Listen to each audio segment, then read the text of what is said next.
हजुर।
Tetar.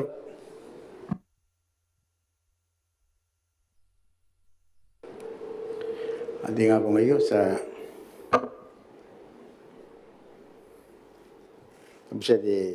sa di teman na kanina may depto kami yan. Ngari ano sila na teman sila hindi nga po ngayon. Yung ano tara ka po tafing. Sa di. Riga sa teisira na natuwaran ko kinara pogi hindi nga po ngayon. Sa poperat tetar. Tumera teatro katsoray ko tinga po ngayon sa kaniko ra kaitaw. Ngara na ba na po. Bukan timeu, kung timeto ang nganira. Timerong halis na bakinda pungtuan at pungtuan. Srita ra kaitaw bukan tampay tangira. Agi to kinda gira parita ni meura. Skawita buki ora mera ucu. Kaya ka pakakureyara ito pungtuan ito pungtuan. Tumera teatro at sinang wakin na po hindi tayo iyo. Akia wana ra akia rata tayo. Sebusia pay maka pay ru iora ani menai bokora ngiri ra iango ka ako na ribobok ay bukin wakin na tau teka wakin na pera kidibes nan wakin na ra po yo teatro suringia asili sila makain kidibes ka pere konari ki pa kaira sa pay ion bek binde limekinam tamera teatro Sinita que me aqui era a bateia, com a ngania te kukurei, na te kabebe te aki. Sa uringi ra ngai rai kai te atua, sa ki kororoi matam, ka busi, rakin dera pure, kai sakara, randa simbari Yesu Kristo, taura ki te kai pangaki. Sina koi mai kai ra busi te atua, do na sim. Ngai ra kawaira, na ni kani ko. Merari karawa, tabo keram, rogowem, na tau kam te ka yo antepe yeron tawari karao ni ra kana sa tau ya itu ngai ak pra yara pure yeron kai sa pra ya pure kana pure na koira idi na kon ka dia ka me ora mente buaka boy tau ya te mak te po ki daki toki amen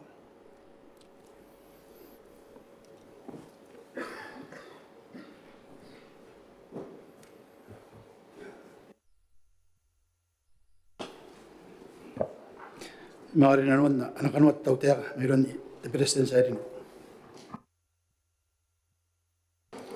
Korabati, sila, ang tanong kundi the president, His Excellency Tanis Mama.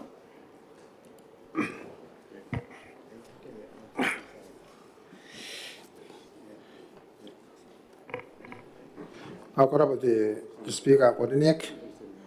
And woman them table to speak and they take the clerk at the table at the council. Kind of in Maungatabu, Hypon. The lead at the Kaiter, Tanti in company. And they take the Roman pedestrians, minute or even kind of reiterai or morality when Tanora. Kind of rap mokoro, even the Paracribus. I found one time that ending up on yang ati panani ngon kam nauri naram narawe Yesu Kristo kam na bani moni nauri ye bitakin kanwan te jot alapong the revised order of common business the tikin kainis met te pongai ri takin nalap ati bitakin kanne asukupong narunte takatinipong takapong takanimapong tuwikay naruya si te pitaki te pongai te kawapong uwan di tempa pitaki nang kanye kos sakana uwan ya mga dini pakanuan te te pongai te moni kos ipukin the suspension of the rules ketawanan titua ratuan ke assist ni pimet isuwa ro bituan ke the suspension of the rules 37 bracket 1 te kawa ni kos te kos ibukin kariakan te tenan loans kitangomani de na currency te tauta kita motion to approve the loan currencies naron ta kanani yo si ante jota paper ata sia kan kanuan te pitakin te bongai naron naro order of common business itaw ba esto kung kanin naron ani number one yes and that can to revise order of government business. Akorabati, the speaker.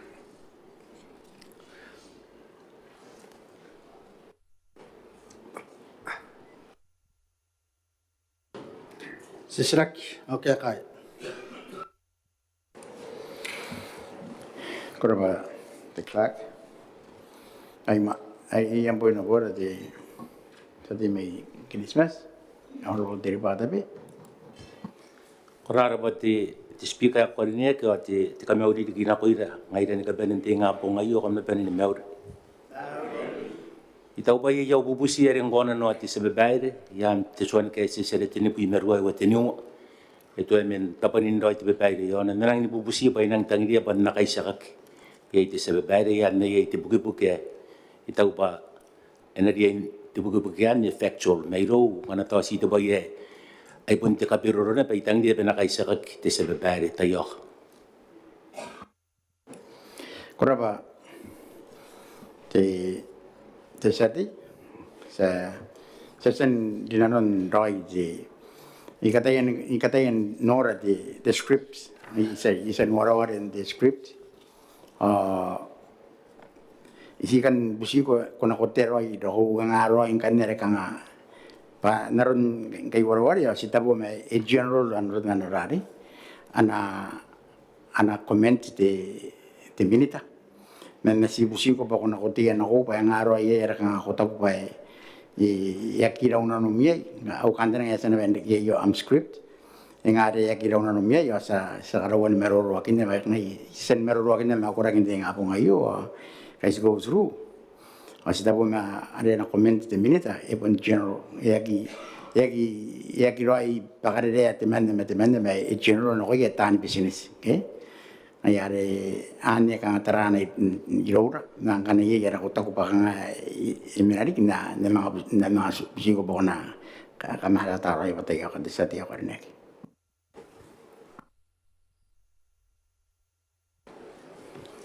Ti speaker itaw ba naron ti meroro ang ti context pari nang si popon siya ni meroro. Ay itaw ba ti meroro ari kan wag ipon kay ni sinakoy.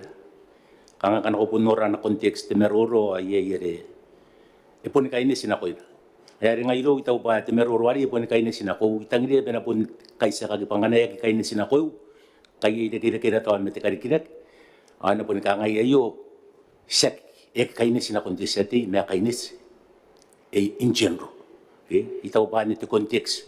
ay itigay iti sa babae doon nang bubusibay ng tangliya pinakaisakak han yan rin po ni meroro ayan ako na beti meroro ay do is po ibon ko tiyak pare au meroro res meroro akin na kainis nako korabati sa babae Kuraba desati ay katayan pusiko po kono kotia yon derari kaniyaro no besan te script rom pare pibitindi kitirari aron te meroro yai bayang nare kono ayo te tumoron te kayo ay ta ko pa yapon kumye ke kana angkan ni sa kono na bandari dinan no roi pa ke naron nare te akin isen go through na te script na okora kinte ngai pun mang kono no ay mga meroro me akora king kay ngapong wara de kaya isita po me general mari ko wa e pun yai terari yai tana no po kam naron ane kang nam kantari ako kotok ko to tek ke ay tag bayak ibure amen kanarari kana aron na pan yam kantari ay tag ba sinarari ta sinapo set military are ko to ayo bay narari ta inakarawan na ana bugu kita tira atau ya pun korai merin na bangki nge para kang aya kiraring kana sina mga tangiri apa tantaron ako banyak tayo sa kikonan ta sinang ko kadinay kay kita nang kadinay kay yara yan kapenetan ta tani bisnis sa kita ay kana ta to ko pa ye nge sa katay nang ta to ko pa ye ay nang gusto na korai to korai kan yo nang berin ora kini ay tangi bisnis ari ngay so men pakan ari yo ke Mayari ane tirari, ane tu bayi itu apa, dia ini ben nota ye, itu apa, sotan nanom man kang kono no boh, okay, sotan nanom man kono no boh, nam kantani aku tahu boh, ko waya ke ko korana ke bato ko ba ka ni ko ke ka naron nam rare yam na ngai ro ka ngai ta ko ba rare ade pan tiao sinte ke ya pun ka ngai ai pan ya ka kinana ra sinte ya yo nga stap nga sa pun tatani ya de ko de te ya ko bin de de ko man ngano ko gedara ke na yang ka tarana ro ande tai naron ka ar meroro kang tao pun siang na pun si kan tao di minit atau apa entah ko tao pun ingke ta na pun karo ana bukin pun na ko ana pun si na ko ke ayaki ko sa na kon teman ke ya de jaya busa di minit ang ana na pun iya iterari ya pun nan ke kita pun alun na maruro di minit ya pun na kaya no ba pun na maruro naron na kang ay general ke na kon ya pun ta mga ginap tanangan di minit lang tay bana anak-anak ko anayang kanaro na pa iya anayang ko kito pun ana maruro ya pun si maruro ay bukin ya pun naron ya pun atakin ron mi yosin de ko di minit ako ko tawroy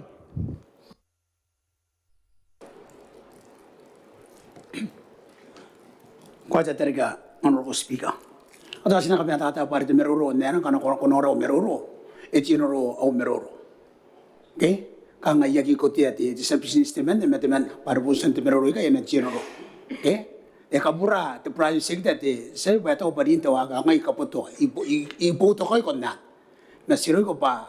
ko war. Okay? Kanga yaki to ngara no pa e chinoro au meroro. Makanya tahu pas pernah kono ko ya gua ya ku ya mai tete on general purpose kora ba speaker koraba ente minit ita ko ba orangnya di sati ako rin kita ko era una nom naron na niya barbarate ente minit ake yang anu ko am tay to da Korara ba te speaker rara mana ba te setting ngai confirm by general ke baka ngai ro itau ba e pun kai ni sinako pari pun na meroro merap pa itau ba ya ota kilipes hawa mo kai na ba Christmas hangai saking ngai akere kere keu matawa ki kakabakan revet ki terati te income tax metera mayo e general aira pa te minita ka konan confirm mayo itau ba era unano aira pa ako paradi ki brente te meroro kana tau ya ispana kontayen sira ka korap te speaker koraba di sati era util nonan sangin ako anya konti ada pa yare ari joan rota beba ora mo ara sira kinte di ngapo ngayo atu man sira kinte sira kana namba na debu bo debu na no ena te baka giron di sati te mena ka nek me te tu emia joan ro tar ka buto finga ade di sati mai na yang anu ko kangayeng ko tang bukin nam ko kirang inora ambe pa ko anori ang kainde nga bong ayo okay korapati sadi ya jangan ko siraki korapa honorable speaker ira pari kite kaya kadira di tapi kan ana ko bukin de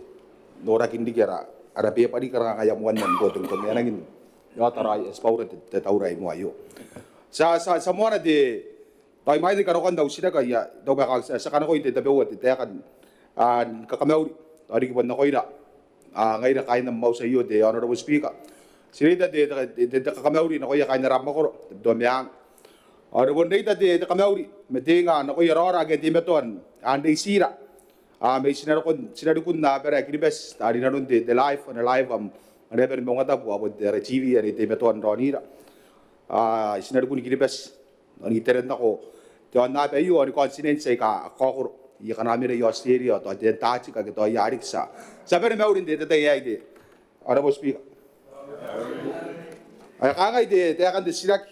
te kangangan te kana kina ko metaruin te pe koran tabu te bo yo to meang pero tagin tabu ni meka marepe ni kawa pun kawain te botan namet te bubusina kon de daw te kan kana ko rande de bobok kamero akin tapo ikay rokon te karo kawai yang kai pa ni makuru ka to ameu Rara ke bensinia narap makor. Koraba speak. Koraba sati anak kam sira kayo ronde te prestes His Excellency Tanas Mamo. Te prestes? Te speaker ko rin ikukuring tayo kin na pa itaw yo office di na no te pupusi ay ma te pota ki ari tapena. Korap. Mon bukan nam sirak di sa tiya ko rin. Berapa orang speaker ada kita tahu di biasanya kali ini kemana nak kayak kita tahu banyak pun kayaknya berapa orang di daerah di tapi kayu kalau di nak bukan di sini sabun sini apa di tahu pun bagulian ini orang tahu di kira tapi wah karena tim itu kain tanah di bobo kayak kata ya karena apa di mana orang dana no habis di tanah yang ini tim itu suku dan nggak di bagulian apa tapi wah di kira orang dana kawa karena apun rota gitu ano daw speaker ada ay tahu gitu kaya kan dayo sa katsuko pa ikan wad dito magirap Kuraba sati yai may room de business. Akera pati itaw penora kan jobs. Karena ye jana na outstanding request ke pupusin kainis mete tetapi kayo saksi tapi tu yang menapa na tapi wa akunan wa kon kiperi pa yaman won besi temakuri. Kada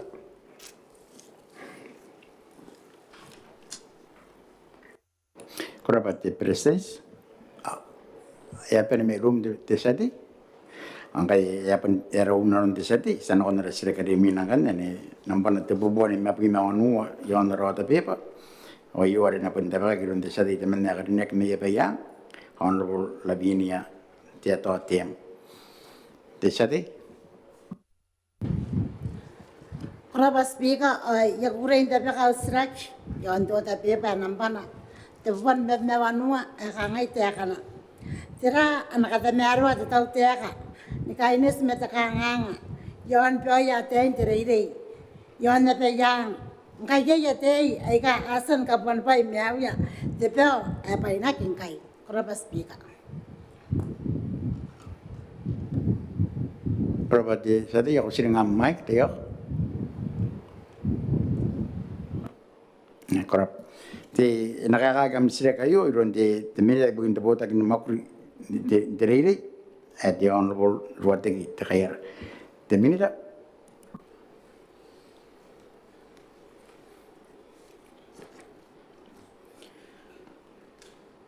Koraba speaker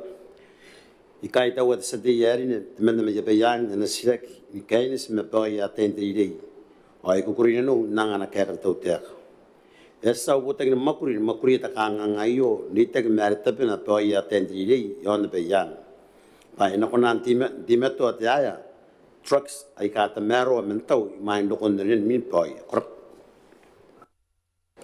Korapa te minita. Mon bukan nam sirak sedia kornek. Araba speaker ya kai tahu hari kita minta hari ni aki nana kaya kai bugin pio ya ten tiri bukan kan ya usus serak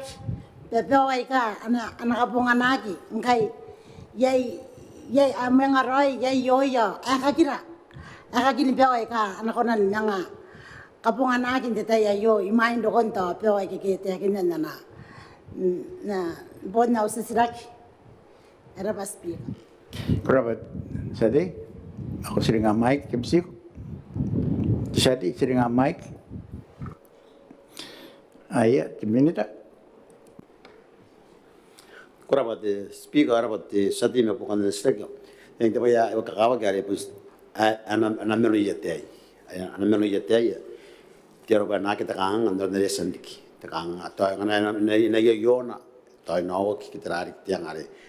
taraki on de yang ngi ka ki na kan de yang o kan ni ka mun kakawa ba na ya kana ana ya na ki mo kun me oriate Korapa te minita. Kawan bukan nam sirak sati ya kornek. Era para que speaker na kaya kate te minita hari ni aki, bukan di kau usisirak, bebel ika anak kapungan lagi kai, yai tantara ruaya ten tiri ya pa enak mengagin di takangang ayo. Korapa te sati. Ko siringa di ka mic de percaya. Te minita. te koraba de saber araba bukan de stek ko te bo yo bina bata yang yasan kita kamu bai rigan be yang to satarang kan yo ya kait men na ko nandik batti sa tadra ya te no to ya kan ko mang te makuri ara me e bon dia ga yasan kita kamu bai ya nak mo kindik ai mang te ra sa tabi ng kanan ko ro to ibon sige bayang bay ka bena ben kaben at makura kaya at orang dan truk ya tayo Kora ba diminita? Kabenan bukan nam sila sa tiya ko rin yak?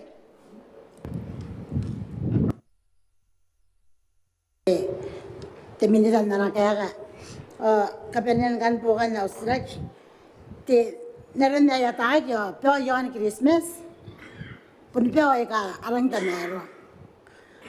Era pa pa, ngaya, yung kay peo ay san katawa pa, ano mga niya, mini peo ay kay. Natirang ki, ako nandi kaya kakin, ari ako mga nakin kay yon Christmas, ako nga punmen roya tayong tiriri kay. Yari ki nanya de speaker, yakan kami niya patokoryori, na kundi kita minita yakarinig. Yan na yan o, nga po mi, ibugin ta kapuan pa, sandigi, ayo na ko yan, nakarot iti ayo. Rapa speaker.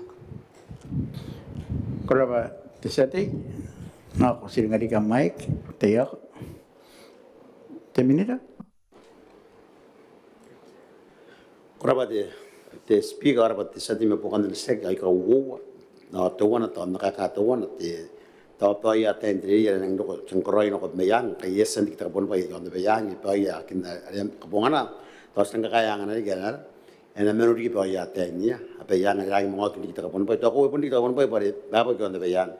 ora yerin na menwa ki truck ke na rai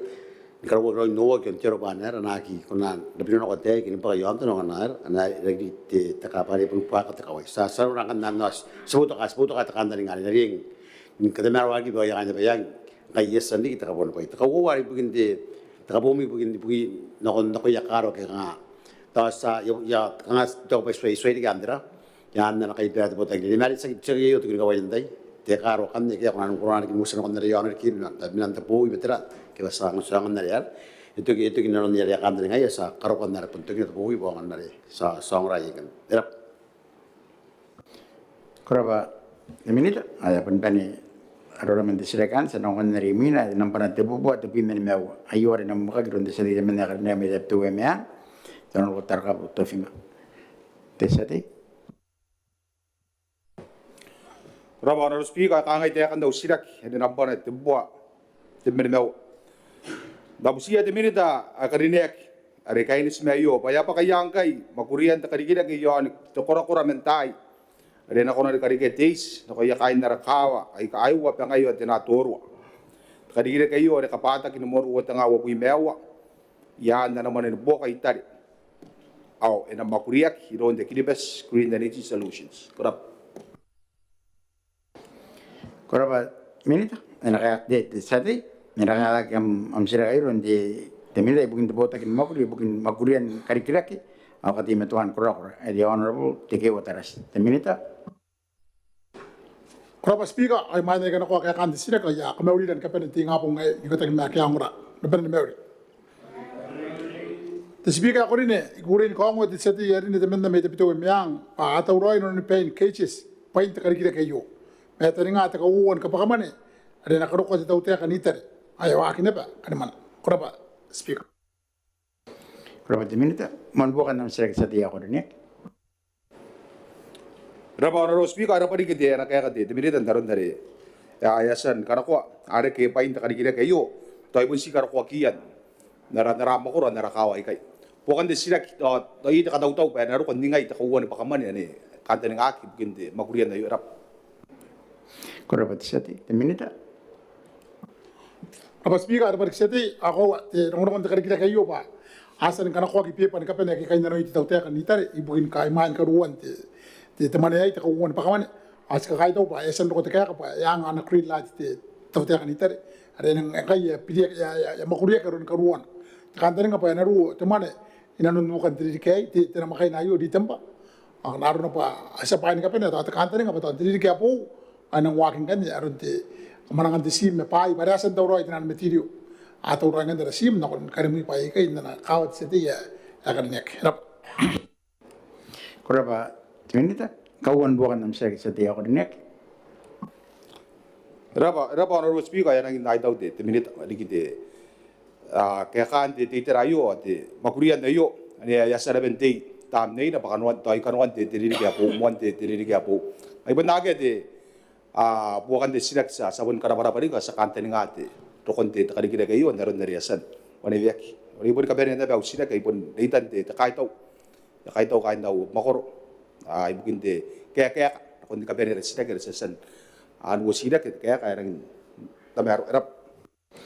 Kuraba, sati, yay may rom de minta. Ay pun nak kena minta mati sangat ya kan ketika ini pak, okay, asal memang pun dari tak mesti sati, ina non makurian, ina non karawan tak kita kayak korap.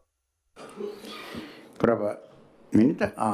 sana kon nariminang kan di sila kanimina, pun di sila kaya, ina diba kagdun di sati, teman na karinig may beso, the honorable doctor, sinte, isintian, kaya nampan na, tibubuwa, onobi. Di sati,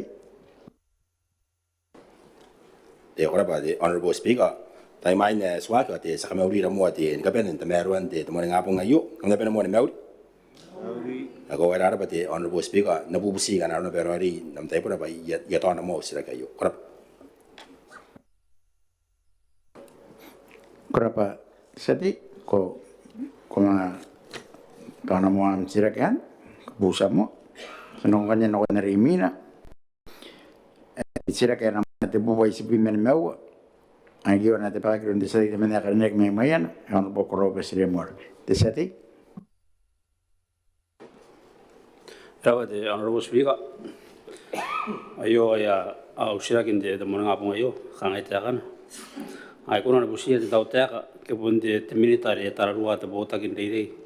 iya na boga pain de ay kuno nte ken na ko ya preschools yon aw mo ko ramayan araba Honorable Speaker.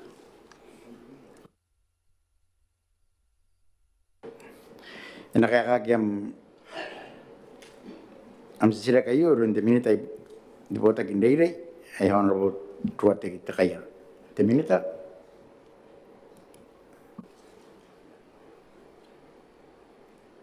The Speaker, ako rin ikarpat sa titiman na may mayan karinya kina nasilak ay kukurin na nung nanganak kaya daw tiyak. Kora-kora na nung tapota kiniri, ni kan buto kay preschools. Ang kay tapin makuri kariken boka, may riyatan nga boka, ibigin po kay preschools ang kibes. Korap. mon bukan nam sila sa dia ko rin Rawate Honorable Speaker araba rik te milita karinek. Ay to pa bunno tanirin de preschools yon no mo ramayan. Na kamaguri te military ay natawroin makuri ito boka ibukin te trari ati trayo. Ako bukan disag de Honorable Speaker na on de milita karinek. Isikakowa bayarari ngayon ko spaya tanan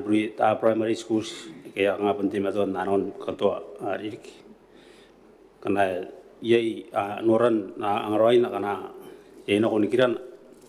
ta ngara de Honorable Speaker na on de minita to ako na kamay nak ni tira ay ka nanang ipupugiri na ko yara preschool na mayan arabati Honorable Speaker. kuraba sati minita Korapati, Speaker arapat sa ti me pokan na sitega ang kay stabi anon na tekin na ramon kaya stabi kay mo kun me tanang timbo kay bugin kariken na kay busta kita pera ay kay busta pera kariken kanwan dei katanya akila na di me enga nanne guren gawin nga disadi ya tapon ay pun tara kain kibesa bari no ba eko yes pa ya primary schools ari nga ya kontina kanay duya Erang ini kora-kora, segesang kara semarang kara suo, awal benda kora-kora sipai kai. Asan kau ini apa anak-anak anak kau ya preschool kapong anak kau ya preschool soal jara ya kawan aku. Kai sekolah ya apa ya toto, oke? Pada kan tuari di tempat ya, ngayari. Kai ya lagi orang ini yo, asan lagi yang kamera yo pendi kita ya pun nang mais, yo ya me akatone peyi kai ngayari sebusi nak ya preschool, nak kau ya apa anak kau nantang ya preschool kan aku, pebusi kapong anak kia, pekai ya. Apa nak? kuraba de minita kawan bukan nam sila sa dia ko rin Rarabati Honorable Speaker araba rik te minita ito pa nga yapon dari abon no kan o preschool si ante aw mo ramayan ito ba ka gina yapon te terita gi merenaya ako te Honorable Speaker ada te preschool nga pun te temon roy minon tapon ka gina ba na puto kayo tira kiri gina ba tirari titiran data gina ba merenaya tau ta tanani matanungi ndiri ke ngage spas paina o an kiran ya rari ya pa ndiri ya konti maton ndiri ke noy ya ren manena noy ya rata ina pe kya mente te mondro ri nanote honorable speaker ara bari honorable speaker ya penite bogad sirak ara Kuraba sadi minita. Ang ilaya pan raun numinan sana kon narimina. Siya kanimina pante siya kaya namba na bubuwa kaparawa. Tebu mesua. Tebu mesua ada na tabaki ron sa tita man na kanya may taraw tina na no. Yon ro tebu wai. Te sati.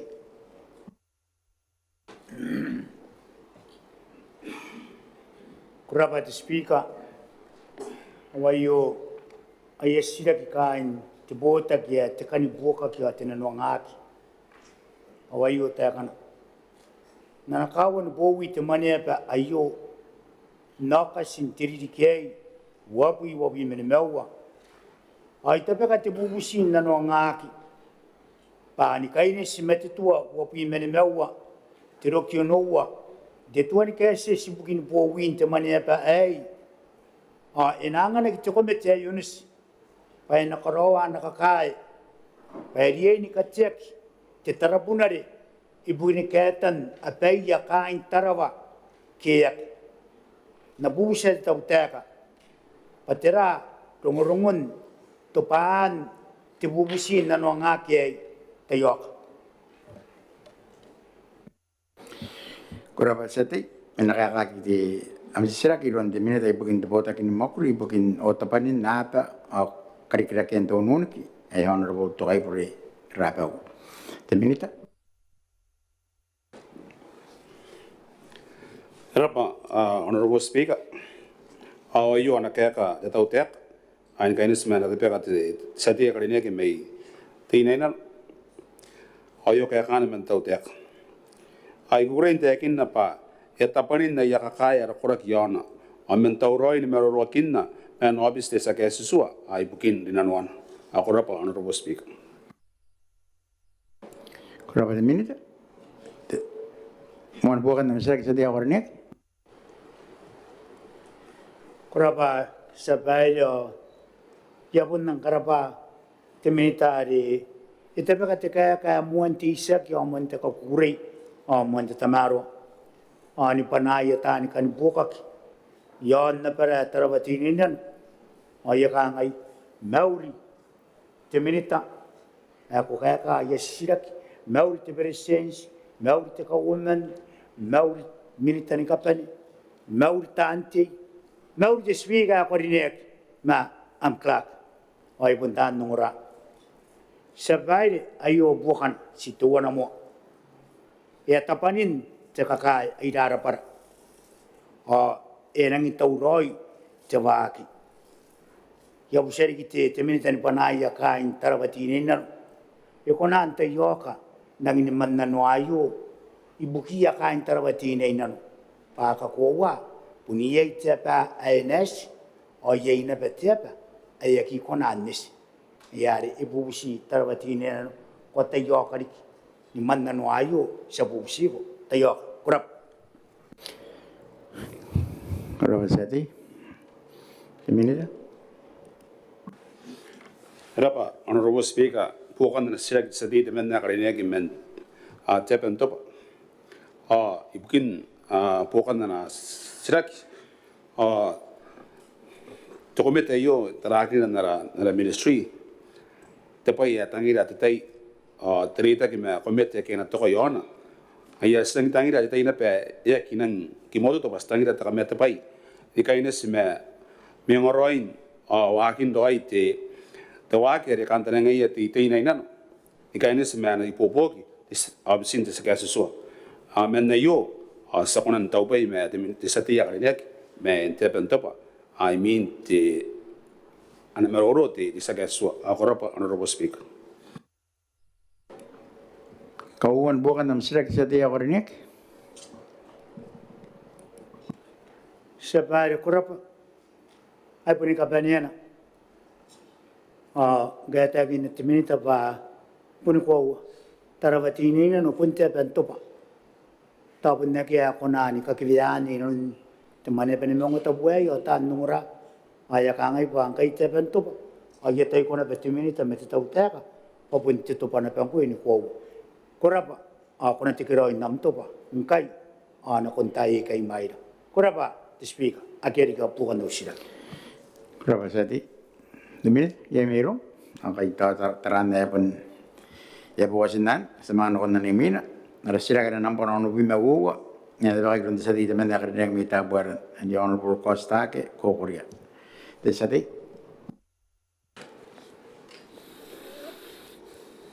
Kurapa honorable speaker mainai waka pundia pas na kamauri dan tamaruan tinga pungai yang mana kamauri na ko imti speaker ko rinek makai na office ada presidensia hari ni taka women minita iritan takaitar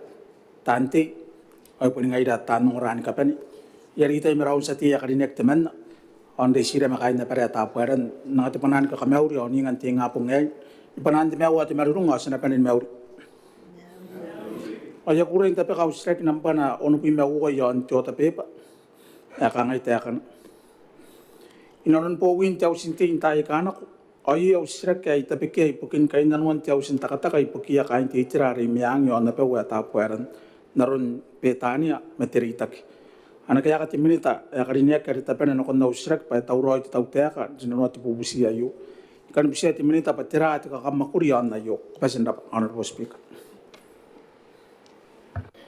Kurapa sati. Ayan kakakam sila kayo ronti teminda bukin to takin ako di bukin kanila business karapai o pupos ayan ro tangarik rate. Deminita. Kurapa te speaker ako kadinyek kangen kanne kaya kanne na sila te sati ya kadinyek me tapueran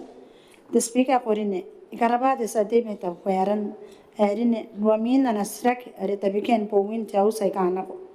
Ni kainis makainan wan tiaw sin takataka ibukia kain teitera are miang yon tapueran narun petania metereitak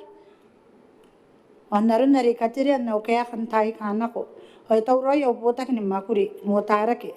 pubusi ka po narun na yo dai area tapani ni ai te monitora yon takarigira ke yo korabat speaker Kurapa deminita man bukan nam sila sati ya kornek. Kurapa honorable speaker ada bari kita minita karinya kinana kaya kana konte te bubusi ayo tay mani kana ko di te pokan ti siraka kana ko ang nayaw tay te minita rang nuari dek isi yang ati te bubusi na konta kaung te tera te tau te kapa ebon nang kora kay nanuan tiaw sin taka yo ang tapueran awangin tay ang taka pun taon na penda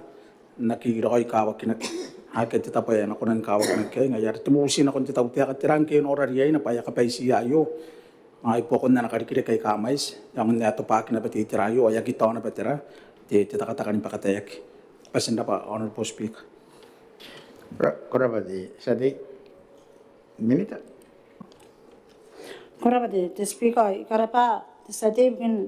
bukan na nasira kaya tabi kan tayo ito ba kung nakiya kokoron na kaya kana ko inan narun nari kaya kana nasira kaya may main pa narun nari kabarabara na kung te sati te speaker oy kabarabara di punita kari kira kaya wakin na tau teka pari tiyaw sin takataka ipun manin na tau teka ke ana na kari kira kaya kamensa ni wene ariasan wakin na ariasan wakin na ni mewa pa makuro narun tap north tap south ni kunaw ono to api meme awara nuga ono wate makuro aperensa ake tenua awai ngai ani awaki no to yakan complete yon kawaina tapon tena makai na po kin ngai ya waki kaukan ongan yak peragari ape meme awara nuga gane esa ono to te face ngane mina kanne na kon kanne narunte to te noranta kanga yon jonan raina narunare tapte bikere sati mete raina atap heran akan yari bai kan wanti tera mga tebusi na on cabinet kan harna penen nanuna ibu ni mga tera te phase 2 yon ta kari kira yon na usin ta kata jauh sin ta kata korap Kurapa minute kauan bukan nam sila sati ya kornek. Kurapa di honorable speaker ada bari kita minita karinya kinana kaya tapon si bukan ti sira kaya warirek Tahu nak kuning aja, ina tapanin doi kaya ana tapanin doi sa kanuan phase 1 na ningali ana start kay phase 2 at rang ke aman na noira ngaira kain tapuaran kaninira na yara na phase 2 ko basin pa honorable speaker. Ayo korapati sati de minita. Korapa de speaker ko rin niya kay nakarap tayo ka na kontira te sati akadinek may tapuaran bay yaki ko na nangan ko the exact dates kito tira takataw-taw minay ipuri au kaya ka na ko mo makanganura na rin tumakuli yon te tawsin takatakan today ko na take to ngairo to more than 6 months kaya me yang kay de bay akaro te ministry ba kati yanda dinumina payaran nari ka the progress na makuli na basi tero ba na konanda ngaki na ko takarira ngairi ko na nangani ko ban ngairo ay tema tetayari complete ay demon ngaki ay yari yon abe mama aranuga ayari basan na takangares ponori ang kay yon titira mainu ngaines maron takangay bugin nanakin tira tipin metira ay yari kita katara ni bugin takarira ke kita pewa ibugin na bayarin na kita naki mga wasted kita on mga pakataka yon na pemi di yon te takarira ke tira the virgin oil ke anes tara yang kai wani re pun ngene the project yon ani ina makuria ke mai tera ina tat ina kona kan ina kapibiti ana baron tera te vostok yon ya tabueran kan ani je ya kona nangani ko te me tabun ina nan teri ke apu ata ya wakin kan re ta kawanda makoro yari pun mene batera te busi bugin te tera menu ane ya pun gaspon on the cabinet se beire yon kan anna basa mga tabi kara ako kana ipupugin ako sa te kora Korapati minta. Kabiran bukan nam sila kisati ako rinek. Korapari ki honorable speaker korapari ki te menite akarinya kinana kamaya tata yon te ini kadi kamati bubusi ayo tabun kabanyan bukan te tera te sirak ngai sakiroi te tera te sirak mai pun te takoriori na kontera te tau te akangati bubusi yon kapepe na ko ina pa terang ke inanon makin phase 2 na ipeperong at terang ke rin ako tapueran po kontera ay ipeperong pa yapon kora kain na rokin na yo era pari kite te menite akarinya kinam kaya ka yato ki kay korap Korapa sati de minita. ya pun korapa speaker ikarapa de ari pun mena bakan wante bubusi asa ana spontane ya mena pa na bubusi tera sati korap Korapa de minita. Sana ko nara sila karimina nang pana onua dua. Ayo na te pakagiron de sati ya karinek te man may teptu emya. Honorable Tapelendang Simeon. De sati. Korapa speaker, wayo takan no strek ya naman ono bimerwaiwa do ta pepa ndi ngapong e konan ka para te minita ni tapena patira bukin te papairi aku ri ni ya ID card imain ka bon am tickets ni kipa ne kibas korapa speaker Korapa sati nakaya kam sila kiron de minita ibukin to ta kin makuri ibukin rongrong itu men mamana ay honorable Alexander Tep de minita. Korapa honorable speaker ayo kaya kan section dia kan jaga may teptuan yang Sesat pari bukin kapungan akin jadi kat bukin kokowan de basin sa ari enakita puntuana kanon anamakurin kata maro ekribes inga kio kata piana deswa ayo puntuana te pai erangin puangata nsuai men kakuron nana ekribes kapungan akin jadi kat bukin kokowan de basin sa pun te pai karawakin tabun kapen apun kapean takampana ni kira-kira apa enariai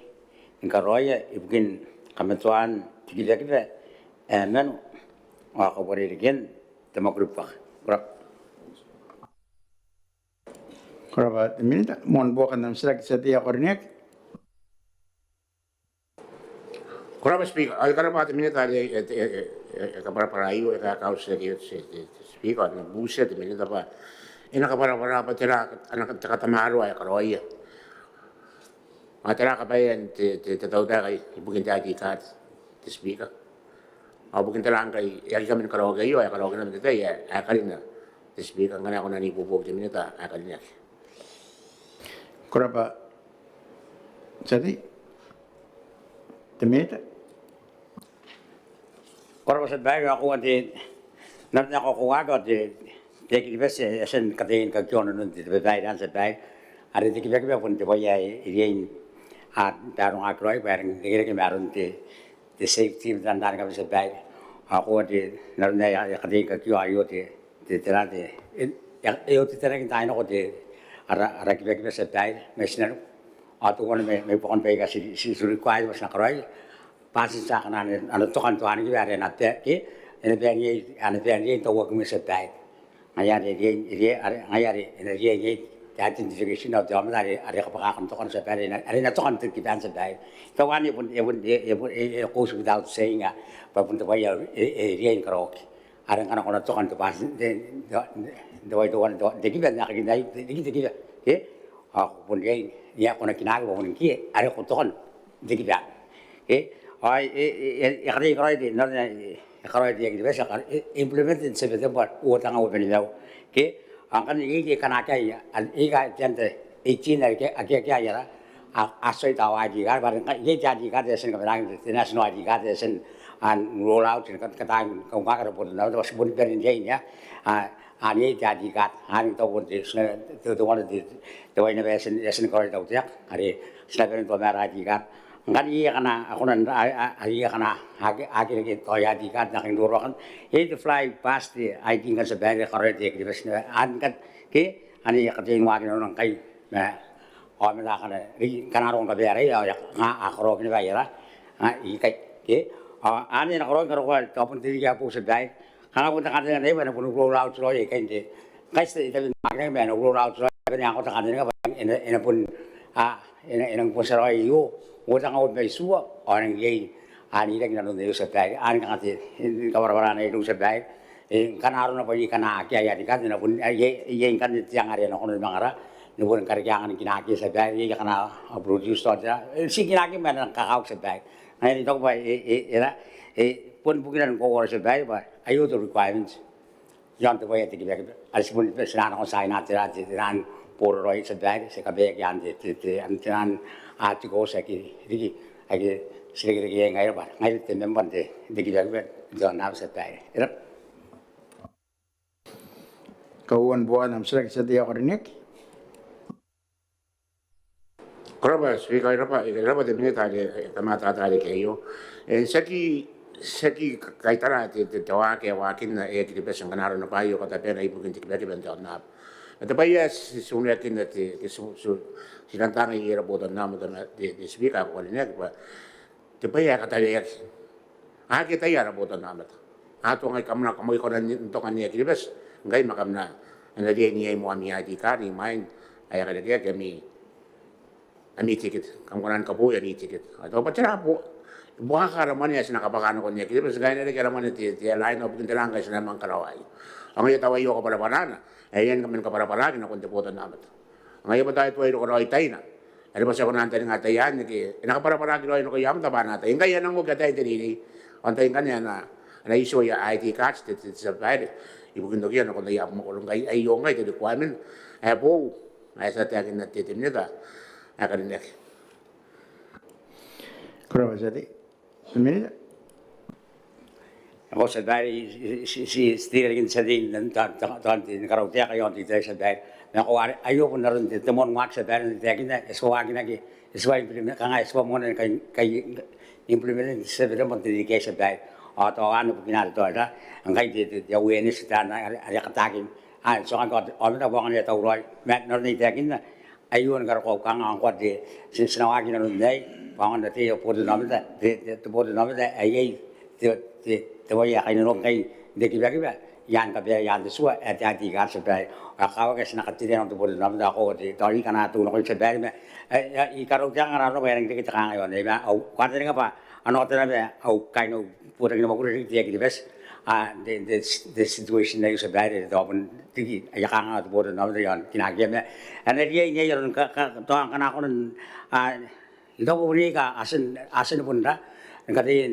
nakakayat aron kinagyan to agyan ako nun kinagyan yung kanti kain jadi bahasa bari ma na jadi na yon tarawih kai ye the fly past idea ya a produce dai nok pe or kan tani ka an no roll out no bahasa bari ma de no jadi na ayu ngai da bunda by ang ko by 2027 as nang yang pun ye na we to what now the area an ro ya bunda 6 week by in a fully roll out by so that by 2020 kai sima ni non kang ati pili dari kang ati kong we to what now so that ma ta ko kong to what now to ka tan song kan ke ba na ko nan di fitin na ondera na follow gen comply ma di vanis ka tin ka binan so that so ko ka ro ya kan so that ma au kan tin nga bu no ra kan je ki bes kai di kai e pon kai no ta consultation dan yang kurang ya ra bu no so that Kuraba, minita kabiran bukan nam serai setia kornek. Koraba speaker, koraba te minita bai tau pai pun kaya ka au sira kali muina. Pai tani lagi ta consultation me te botan nama te dia wa ko. Wangan kona na tai ya, patera ya ana karoi. Ang nei te tera ta bu ko nei oi mind te tera te period ni nang karo ke yo te so bai da na buset te tau ta. Pai na wa kon karo. Yo pai nei te backlog nei bia tan bona. Ora atende di on dai ada anak anak accommodate the requirement ayo mind the data and become effective the requirement ayo meres na bu seyo te because na bu siya na kanya kini bespan lang ni bubo ang kaini na ba yob so sa konan bu ngam ba ayo te ba ga sa kanak ang hapon amilan de service amon ta kainan wag ron de bodon nama da dai agi bobo meres na bu sa de minita ba na kadayin bu kiyan ko na bangan ni kini bespan ay bubo kino ya bodon nama dari ke me yon Kona nga nang kibang kuwi teora kaya kutuan kabun kamakan to. Kana ko ampukan ng stek. Para nga yung bukan ati kanga bukan ka kamerawan ati sibigan na kamerawan pare na yung kamerawan na yung na bitimito. Ay na pero una ba kabuan ko ba iti samba. Kuraba tesete teminita. Era bukan seksa bayar ako wati no di tek ni era wala sa riba de kayo sa bayar ito ba ya ang na kan kibes na ron dirati de do ak kate ng magna de kaben de kibes de kate ng magna de sa bayar ako wati as ta ako wati de sikaro de kan ron tori to na ka sen do de kan de mati ako as na sinakaben ako ko na kan de kibes ni yo ba de arbo na ramon ke pare kan kangay pun kadang ari sing to yo amday ka kan kapakakan to kay ay sinakawan yung kanti kibes ma anak kati na ben kati kakaya tiyang ana pun ngakwan hindi kiti tira arun po kayo to po na namita ay kaya naman manangan doan ko sa bay iri na ben ay kaya na ko kaya na ubut kanti takampan ti kibes pare yung kiberayo ndero pa anaki mga sinisin yaron pare ay client kaya customer ko kaya sa bay ana rin ngakwan kiberayo sa bay tira tiyang ana ko nang bugyo na ba na ande ki arun kinaki ya ngana akabaka kanto kay sa dai asna sa makuriyo na sa dai era mo de kan sira kay ba ito ya pun nong kibes tay yan de mani nong Maungatabu pa ye de wa kan de kibes ka pe ni yan teswa ako ye na ka pe de kibes pa kon kay ka pe ma yan teswa ako na rei karawan na ni biya kinayo ni kiberia yang ya ba na kitan ka bunga na de kibes tan ka baka kanto kay tanda ana rei anto bagiroi nakon dari kantor ngaksa tayo.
bravo de tante e tutto de sebari kita kon ge ti sa era kain naras de ayo ye kan sebarin ya au na ba to era kurau ra sin dapat at sa time Christmas era nang sebarin are te sana kon nara ada sira kari mina namara te buat te pima onu yan ti to te pe ayo re na pun te ba ka mirun de sati te mena kari nek me yep mama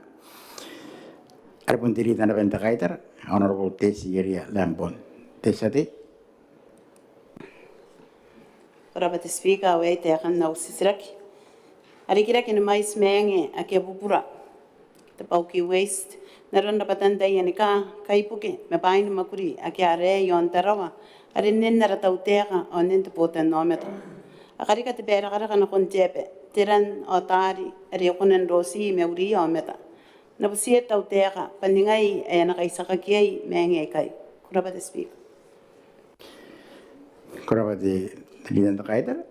ay nakakagam am sira kayo iron ti temine bukin to bota ki makun ti otapanin apa o karikiraken tungulik ay honorable to kay puri rapaw temine ta Koraba, Honorable Speaker, ayo kekan anasilagi sete karinek tibanda me mem ayo na kaya tau tek. The Speaker akorine ete meto au pota au ete meto anua ke au pota kini makuri. I kare ke pe met te New Zealand High Commission. E bukin wa kinan te makuri ni kata meroa yon di kon imka ni ka. Korapa, Honorable Speaker. korapa temine ta mon boka nam sira ki sate karinek Korabate speaker e nangira bate minita me kain na nasim ngaya punia kanon ya yawaki bukin te terei ata nasibu busi yang kana ako nasi kapara-parari kapatera kanon te tati meroro menusira nena poka kaisa kan te nani menga ka arang sirawai kai e akarika te menga ngo to enangaki anangaki roro ko tan kan yepen yeper me ako nasibu kapara-parata utana te minita kanon nane pa ya denne e me tata korapa terida kaitar ade temine ta Herapa, Honorable Speaker, pokan na select te sate karinet. Ako te pai akarawa kingai. Aneta pe New Zealand ikai saka ana puako ko ke ana menge te tapu are na urakini yai puako kon ke puaka kan tarawa te neno ke te penta utera. Ia resa kai saka kai ya mangwaki na di kon peike e maneveia te sate ya manta karinet. Akorapa, Honorable Speaker. tuan boka nam sira ki sate karinek Korabate speaker karabari ki te minita re ponrong sete me ya pera re mem to wana ne pera wata ne pe kan te menge ne pe yai te na bubusi yang kan ne ba yen ko te waki me na waki te bete ke me te swire shipping ka bonga na ko na container ya na ko akia kan wai yo ye war e waki ne pe an kai ke te ran kan ni rong nane e to ko na ni popo ki bukin to karayen menge me kiribes kana ako na beni bobo ki te milita ka para kan wana ta karikira ki ane retira te moana ta ka partnership te ya ko korapa terida te minita Herapa te Honorable Speaker, herapa pokan na kawan select sate karinek. Ako are Epon angkai ya wak ngai te tautea kamu ma te project to wana re maintain New Zealand High Commission na yana na pokan pa te tautea kayo ke te pe ai bukin dikon ai kai akarawan ene ba tapon kam ka kam mens pisa re sa ipeso sika kai to ke mga tepe ka naron te swire shipping ata naron nan to ye mga pun rita ki mga iyo rita ki makan rabis naron te terong-rong ada tepike pa kaya terarong ron de to akre may main dari imair akora pa honorable speaker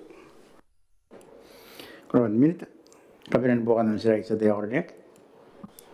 Korabate speaker tapon nei to na takanga ng puprakai saksi kiribes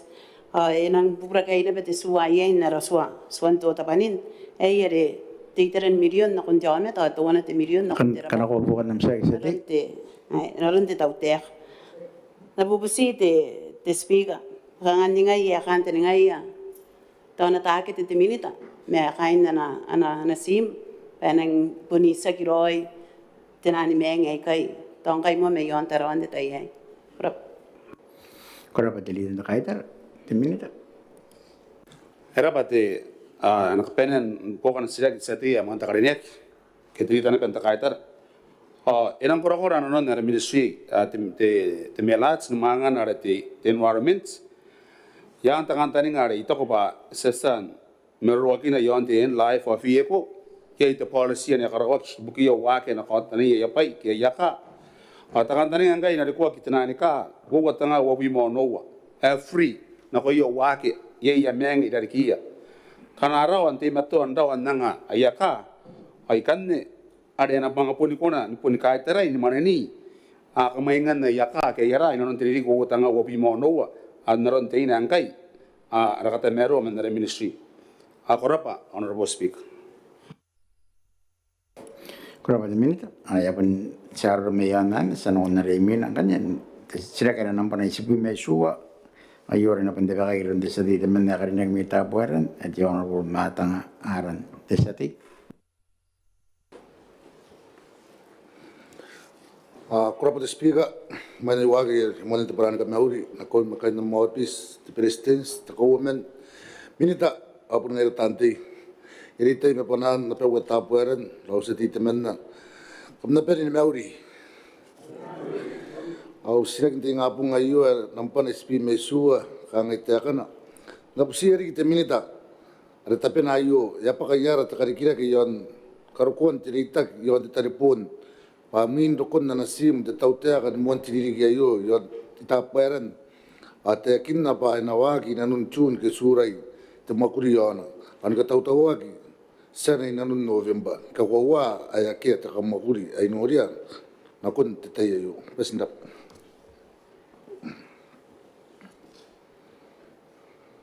Kurang pada desa ti, aku sering ngamai, kebsi ko. Nakakagam sila kayo, ron de minit ay bukin tabota kin makuri, bukin rong itu men na mamana, the honorable election the tiap the minute.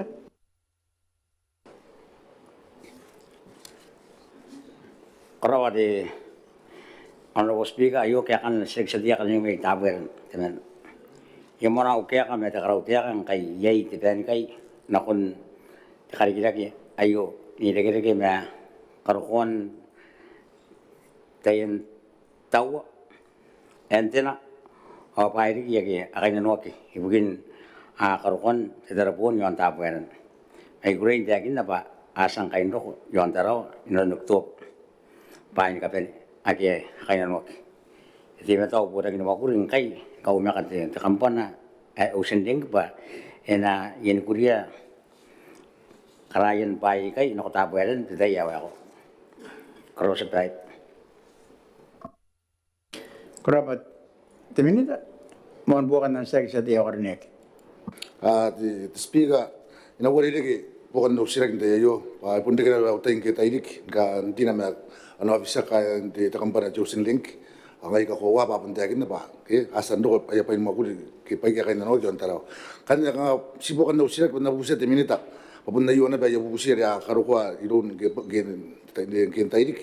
pa tira kana ko ni bubog ta tautek kana ko ni makuli met tautek bugin ka tawagin ay pa makuli kay tan malangan kay bugay kana ana wara kay na kun jon dai na tangan tani ngari pun kanga wara kin tagay bu baka busir na chat tautek anda kang minta kita gumang ayo kami dapat bubusin ako minita kita hari kita minita itu kuisin anak ibu kaya na kau yang kaya tauran ako na makuro karena ako na nibubugi na ano bisa itu sinding kaya na yo kebesin dok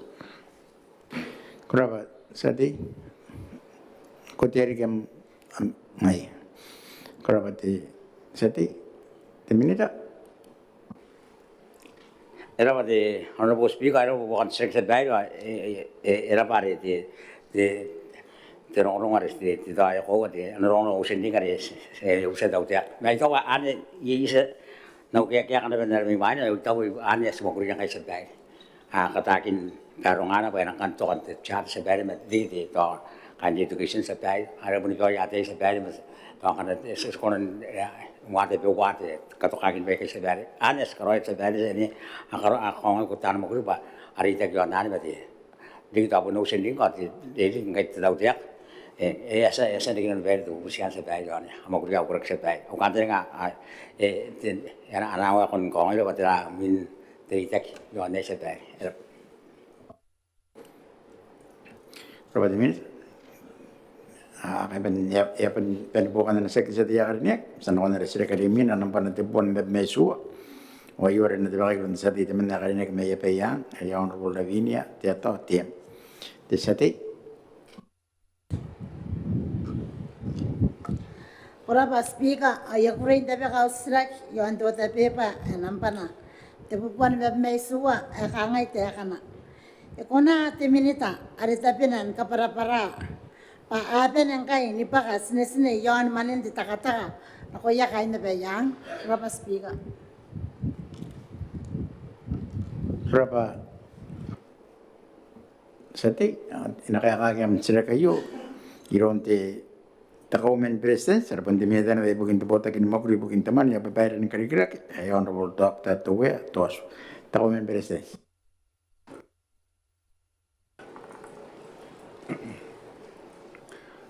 Honorable Speaker, igro intakin na kung raw sa di teman narin teman na may payang pay corporate data view sa ikasan loko inon baya ara treasurer yon na ni kontak ma baya.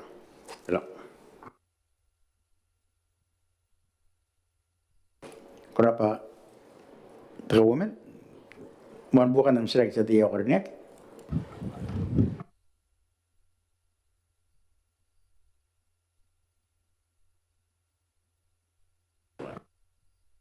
kai tawa ta omen president sa re pondon sa te me bayang na kaya kai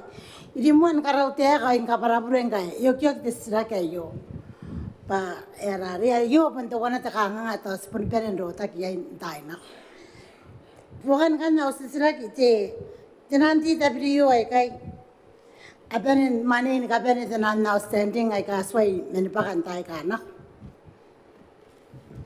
Kenapa di seti takaumen president? Lapa bukan de sidak ya kan pun teragi na rian sen ni sak pa tamai sin indei ko tangka ya sen lo yo na tayang men mon te jikin kar ko ka won weekend November pun tamai sa wo te smare wo isu te million to sa kita mai sa wo re kan the Honorable Speaker ai to ko ba pun nangi na pun kaisa kan tai na dok ba an kan ni wo te ka kan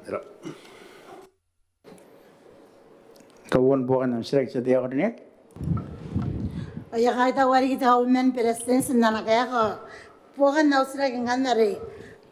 are minate ikunan kapara-para ta omen president patira roi bukin tiririmi yon pakan manen te takata Takaumen president? Labari bukan sila kaya ako itok pa pun takan siya kaya yasan kaya kay noon itok baro ta sila kaya kasan mo na payon nariyat ya tansa ti na moro kita tu pun kaya kana pun sita po pa siya kita para to ya ki kapakagi po to ya ron kapakagi mapun bukin na kung nanda to na iri mo ilo konti return ke meron ti treasurer may yon kanan na ba ya ki konti return na punda kung nanda ko ti mga teman ari mo na karo ko ay ko mo ti return ta kung nanda ya ko ti return may mga ki po pongoroy awan yang kan de bukan tuan ay kung ano bentaw mari naron na isen kawapara kana ye ite mo sa ite mo puna ota ron kapaka ke to aga teman ye ite man na o ye ite naron kan kapaka ke wa te metapun si ka nga te bukan te padian pun suanda mo di ko kung ano ben kalon mga te ba ka pa tuan kana ano na pa iswa ini sa kita kan te mon pa kamuna de karo kita tulite de tita jua kan no ke so ino na kamu pernah agarun kapayai ka aswai poka ka ta tirai kita te la te ka bo wari yon ngayan kan ne konanda ne konandi ye te wari ila ane bu kan Kenapa takaumen? Kabinan bukan dalam selek setiap orangnya.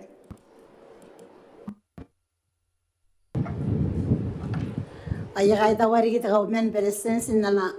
nana kapara-para Jadi ayo bukan di ausisrak pa naran as bun na tayo ta kasine kana kosan kasine ato tiaka ke wo te week na ren pa mananam kasine nga bun ya ka kin na ba ngai ra ren pa pa in ka to wo te week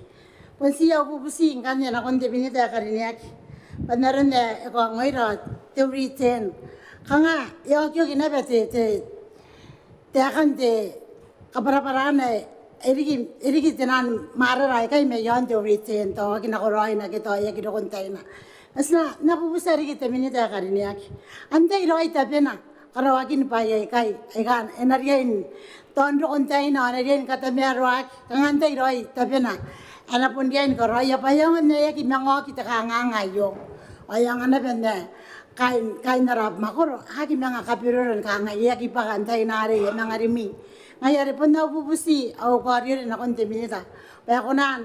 nakakaya an ni ko tiyara yo an kakaya pantay ro itabi na anaryahin ko ro makuray kay panaki mga kindiki taka nga simay nanon titaya yo ako ra pa speaker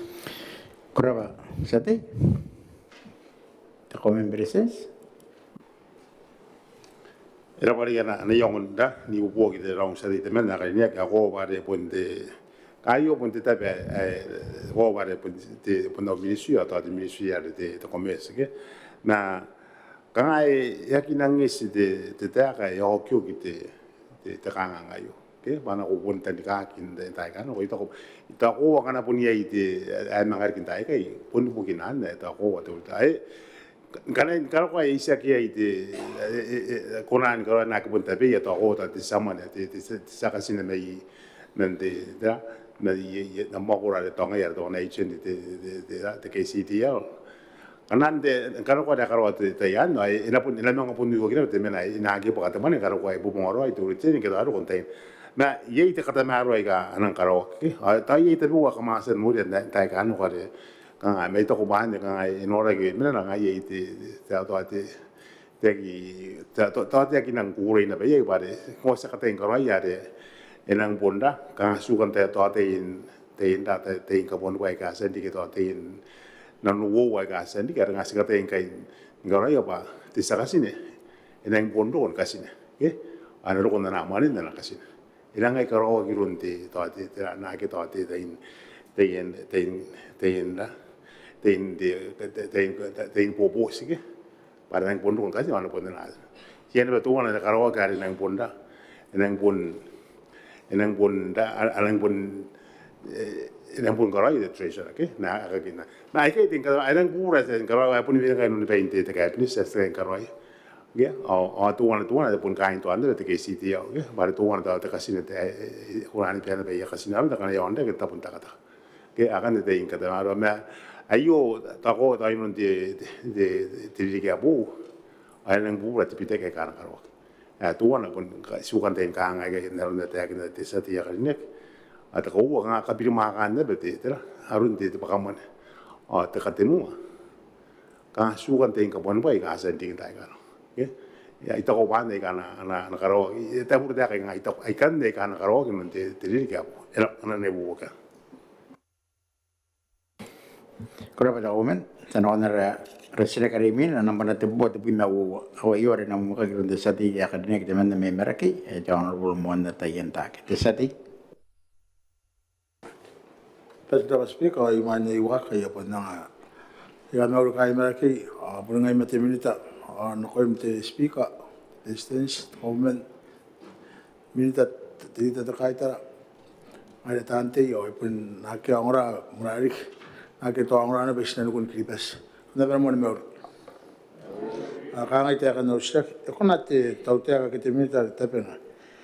karmo araya ana pasin se marake na kon araya ana pasin se tarawa bugin te kipa te kripas te yak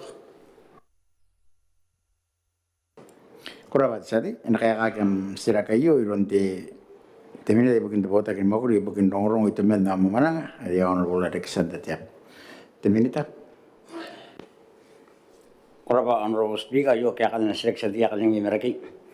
kuring dia kinda pa yan makurin kata maro kami non anak pai devote nabita ai pusi de sikina kai arun de kapera ibu kia pasisa na kia Sokakura ki meran te chen yon apmakor metan kapera de ki ves yon tero. Atene ngapungan kai the online system. Asugi ron temenna aruna ngakonimek on PC karo span. Igurina ben tekin ba anai chen jin kapene ki ves. Hapon sa nipenin ngakateniyak ibukin kapunganan the system ayo. Awatan na ba ngatuaki na yung machine mokri. Mon pa yakin anabasa de agent esugu inarun daina. Era. Kerabat minute, mon bukan namsrek sa dia kornek. Eslo speaker ay tau pa karabat minute ang kakan usrak pa ito pa na imatat ay tau pa abon nung na pa kay merki singay. Kerapa tersate yai nairom de minute akai ya penake akai taya pun na tenaron de sira kayu sanokon na limin an nampan na buat mesua ayur na de bakron tersate ya renek de man meta baran de jangan pematang aran tersate Kalau pada speaker, orang itu akan usir kayu, na busia ti minita, tapi na payon na pe watapuaran, ako na kora, takakanta ni nga, bukin ka na kuan tiris, na kuyo ameta, pa na kun ningay, bukin na pa ya pundang ni men, minto kuya kain na sim tirens, kuwas na. Kerapa tersate nakakagam sira kayu ronde temin de bukin to takin makuli bukin to panin napa ako kira ken to nunik honorable to kai pore raba teminita. Era pa, Honorable Speaker. Yo kaya kan sila kita mana de sati mun takarinek may tapera. Eta pe bota kini makuli gameta pa ya kain na non takameka yon taperan peteraina. Akora pa Honorable Speaker. Kerapa teminita mon bukan namsrek sa dia kornek.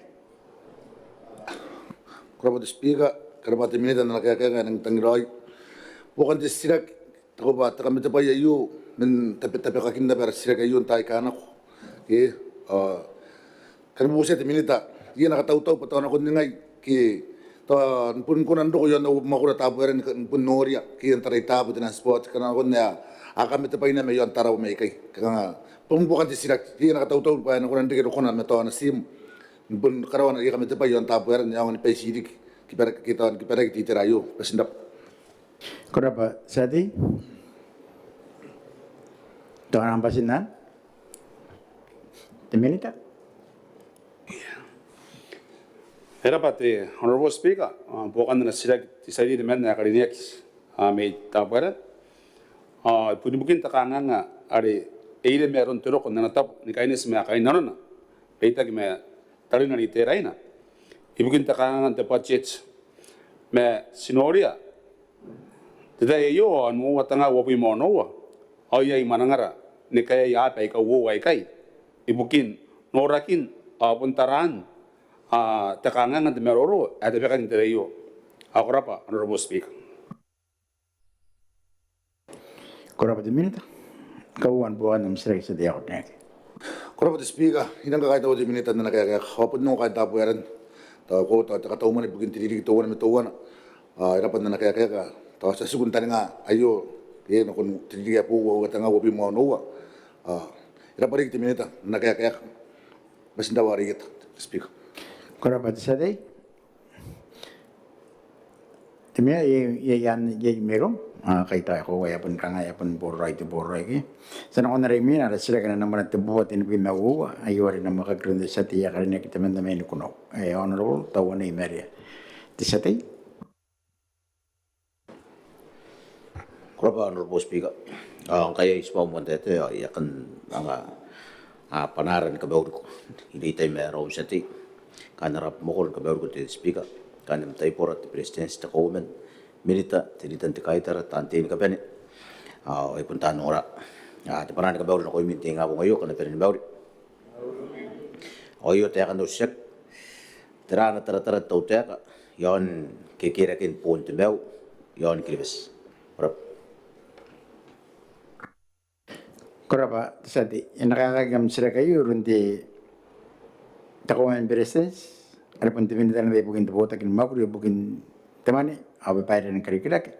ada Honorable Dr. Tuwe Tuasu. Takuan bereses. Raba ana sida que man sida ya garne que mai no kuno o yo ka kana I kan ta que na kon sida de man ali na mai kuno wa na ron na ka taunari da IMF o na ye te ke ka kin bon de meu na non didiki ai kana ro era Kora bata wamen mon bukan nam sida kisudi ya garne. Ai kai tahu te komen beses apun te berita teman na kek ikan buka te sek tekan meta tapi tera ikanga ananga ke anak kau te IMF ni kami te pai arun kikira kin no kikiri kakin pun te meu yon kiribes kor. Kora ba sati takuan bereses. era bukan te sida que ago para te aí eu tava na kataunari te da IMF ta ko se aqui na yoines na kon kirpes mai ga por na tatar no na run pusin te ta ko te John na ke are pension te na te ra kan buon te ina pan te ke me te ra ta te ko Ukraine no ta are ngai are konan Russia na te buon te pa bare na kambon te ngai na ke Ukraine ngai ai te bauran na anda pun pa te andai te Russia ke au Russia as pun te bare pun te major ke kita the biggest exporter of the fuel the energy ke awan kan tuan kan ai rota ki te mai sin te pare kan ko ke no kon to nada ana pun ke kan te ra te po va ya wori ke te supply or the demand e pun na kubra ke ane to wana ke atapun ko na to arun ta wori ke ntai arun ke ra ke te ra te kira ke to nada ke ta ko ta indikir ke me ta te pun te inflation te ke me te ta te interest rate e kan yon ke wan ke mera pa karo ayu ta ta unare te ta ye mo fu kina ba enoli pa ye inga yarun te kan ta ni ba te pa ko ke interest rate na re ke ka ngai ta ke ta ko ka ta ni ma te ma ni te America era ka ke ka na interest rate ma ta America pa kan ka ke ka na interest ta pun te men na kan te plane ma na ayu ta ko da pun ta na ke ka ro ite na ka ni me ki bas ma kiri basin kanne arun na spona daya e ponde ke te in ka pun ngin de kanan po te ni kere ke te darun te meong dai e ponde kere kan kai ma ponte ba ke awan nei ta ke nai ta ko bukin ta kere ka ponte ba pun bukin ka ga ke to na ka mo mo di important de bo ga de kere ke na de a ba ke Israel na ke Ukraine de Middle East ai yere ke na awan kan na de seven sarota kina be ngai kan a ba ga wori ke tibete ke ala ni ko ta ke ki bas parece te kan de be de kire ke no ponte meu do de inflation kan se ki de inflation ka di ke ta uta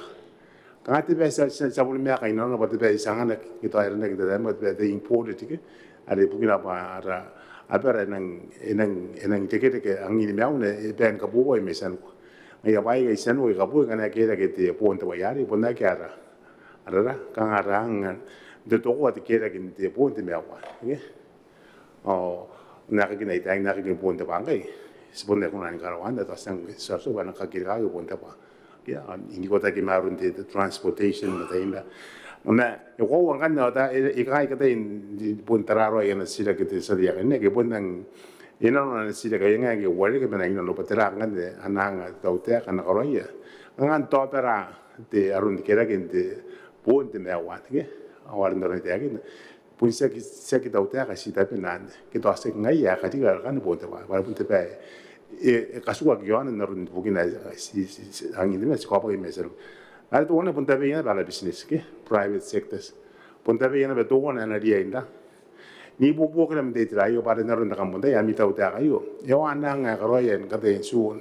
ka ngan ka bi dar na kan pun te meu a to ni na ska na the freight refund ke and the price control ke kan de ke ska rai na de ngen ke ska rai bai kai a pun do ta ne be ngai ro responde ki ra o mo te kana kon paya kan ge no ne te into pose san dori ngai ai wari to ko ba arun te buaka bukan kin te terakan buon te on te me on apere kibes ito ko punta beren ka te pen tau te te pen the private sector te business wana an ka te ni ben ngota bo te muyo ko yo as na te mo ina ba sina ka te ben buki ara boda na be da ja bon ngai ka depend on the to services ni ka business pas ka te ni buki an ka te ben ka roi te inda te anuan te inda na the price control sa mon ka te ben kana the freight refund na to ka bara ko te ron ngai te na yo ba Tere eri kingai na kin dosna ta yon the freight refund. Ete akira ngai gang sakara kara bo. Una wa ya kro de tera the freight refund. Asa pun sia kin kan. Do inta ire kro ya ba ya. The freight refund. Asa kan ko ka yo bu ngi ton ko po mu na ya ra ka ring ya. Awan ta nga to na ito ko ba yo si sa ne ben ka ro ki tere non to boton na. Pa sa bugi nang kai te mo the freight refund. Pa arangan ka kira ka bo na ka ko. Malas na tayo pantukin tayo, ito the freight refund na. Tirangan niya siyang karo, nang siyang nakakapun na iwanin kayo ng kawagin ang tubutan namin na ka. Okay, ay tagin na kaya, bukan na kin tirangan na buon, ni yon pa, ikitibas. Tapin tau tayo, apun ngayon ni kaber. Ang mamori ngayon lagi si business, yung private sector. Kanan na ibukan, ito. Kurang pada komen, kauman bukan nam sa tayo ordinate. Ai kai tau te komen presidents na nakak ito ba erang ni meta ta esentekin no ito ta apun meta ta bete ta nora de ka na rap mo koro en kuno yon te beke esentekini digite to apun te pa o ka ko ka ta na bes no ka te ka won bukan te sirak te ka ngati ngari terangkan de ananga te tautek yon ka ko ke aki senagi poia ye angan nani ron te tautek ke konsumo no ya business era Kurabati desati ta komen bereses Rabari bukan te ana sila ki sa di mana karine ki me ni kono wa ko te serangkan te ana karwa ki non te kako aki sana ki boya ita ko ba ne mata ta wa tau te ayo ka se kana no ba siringa te private sector ki business ke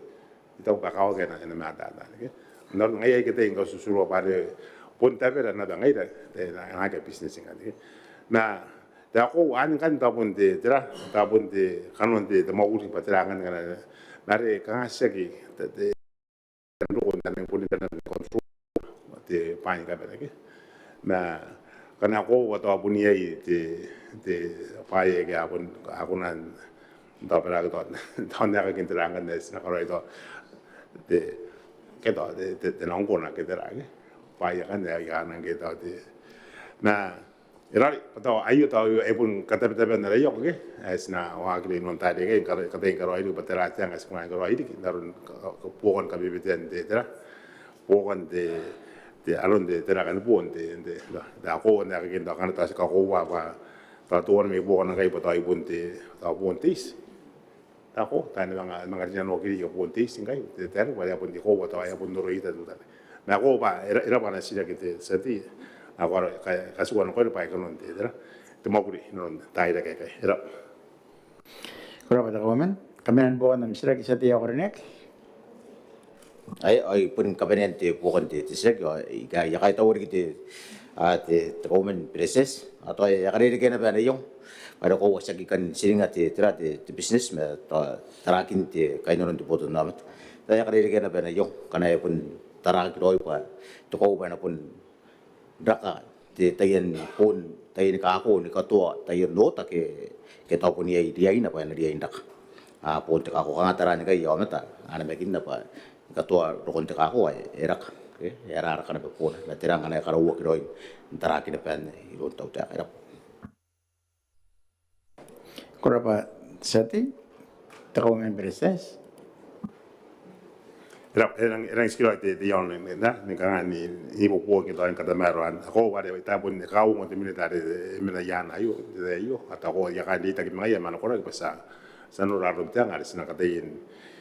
ni bu ki narun kai ta run te tra te ta ko te ta run de kata meruan ti ki te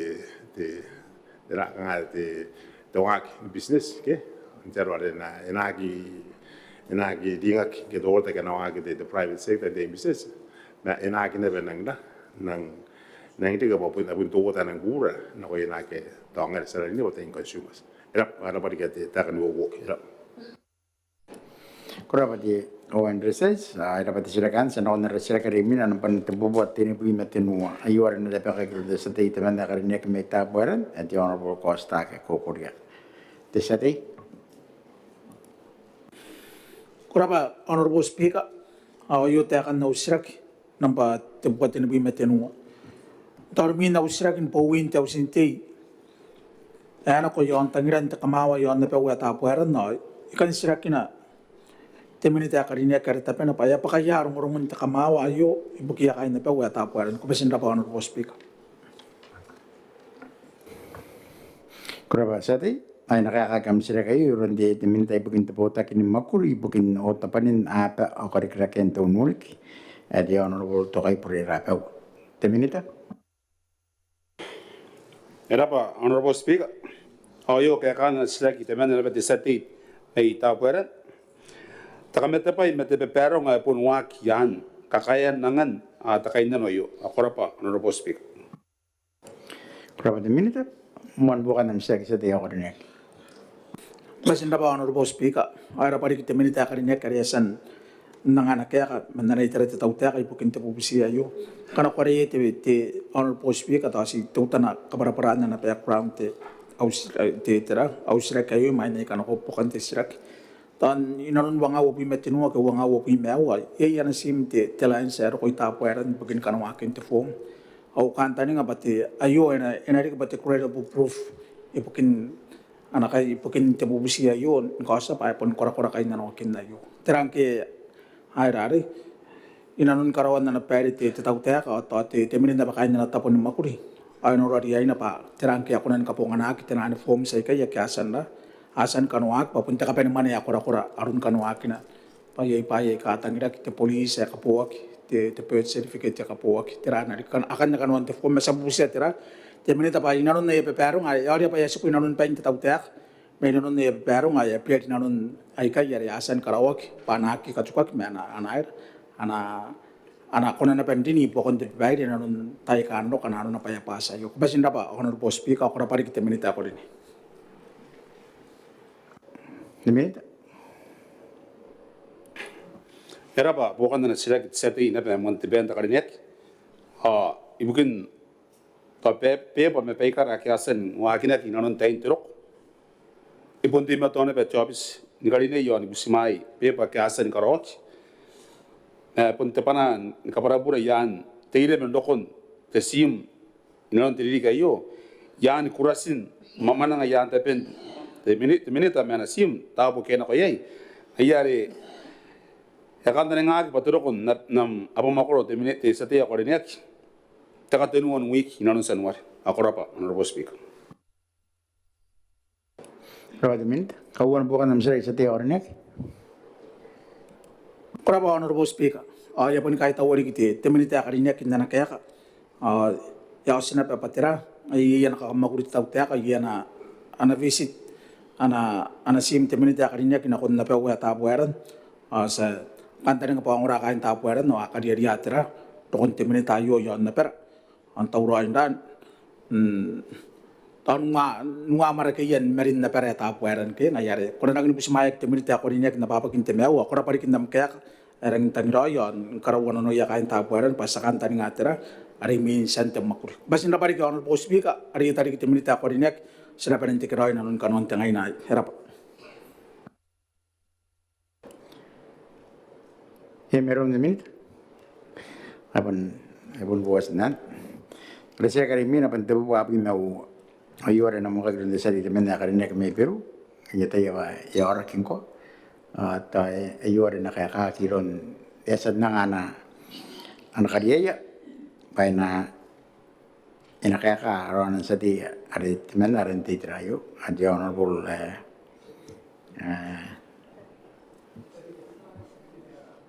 ante okay ako na tabi ina kaya kaki ron sa di ari temen arin titrayo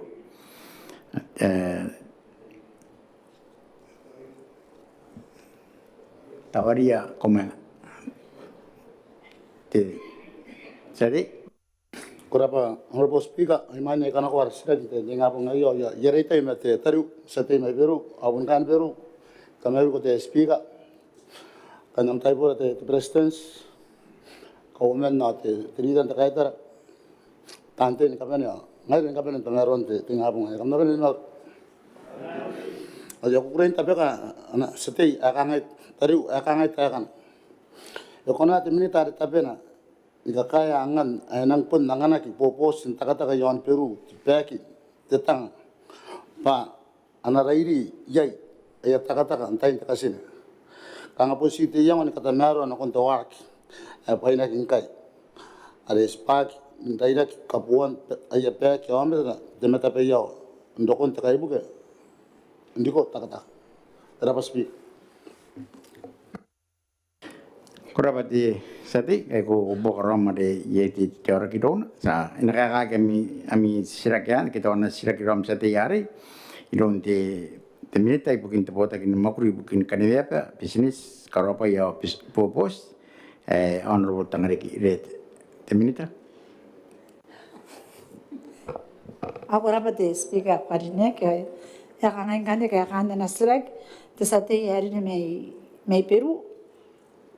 te speaker iku kurin konga te sati ya karinya may Peru kaya wakin kaya au kampana ete kay CTL kaya te baye te yang ayo ibukin te banta ka nganga me tatarin te bekin takataka yon na kurapa te minita ke kawayan na siraki di ram sati te sati busko Kurapa speaker ikai tahu te minita nana kaya sekarang apa ya ini te tra te kami te baik kanga te tentang ayo kita te busa ayo apa ni man kanga si bukin te toban te tenan tak ada yang te tai ya pene te back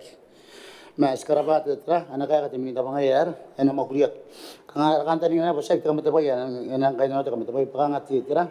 de kanga ayo kanga pun street forward mas sekarang apa te minita arakan tadi apa nawa ko anda manda te kana kona ni bubok ta manda te tra te kami te pai yo ana kaya ka ki ngai ana ndo ko ngai tana ni pek ya kan tana ki mu ke kana era kurapa de sati te minita era pa te speaker era pa te bukan distract kanga te kami te bai kanga to te ni gribasa kanga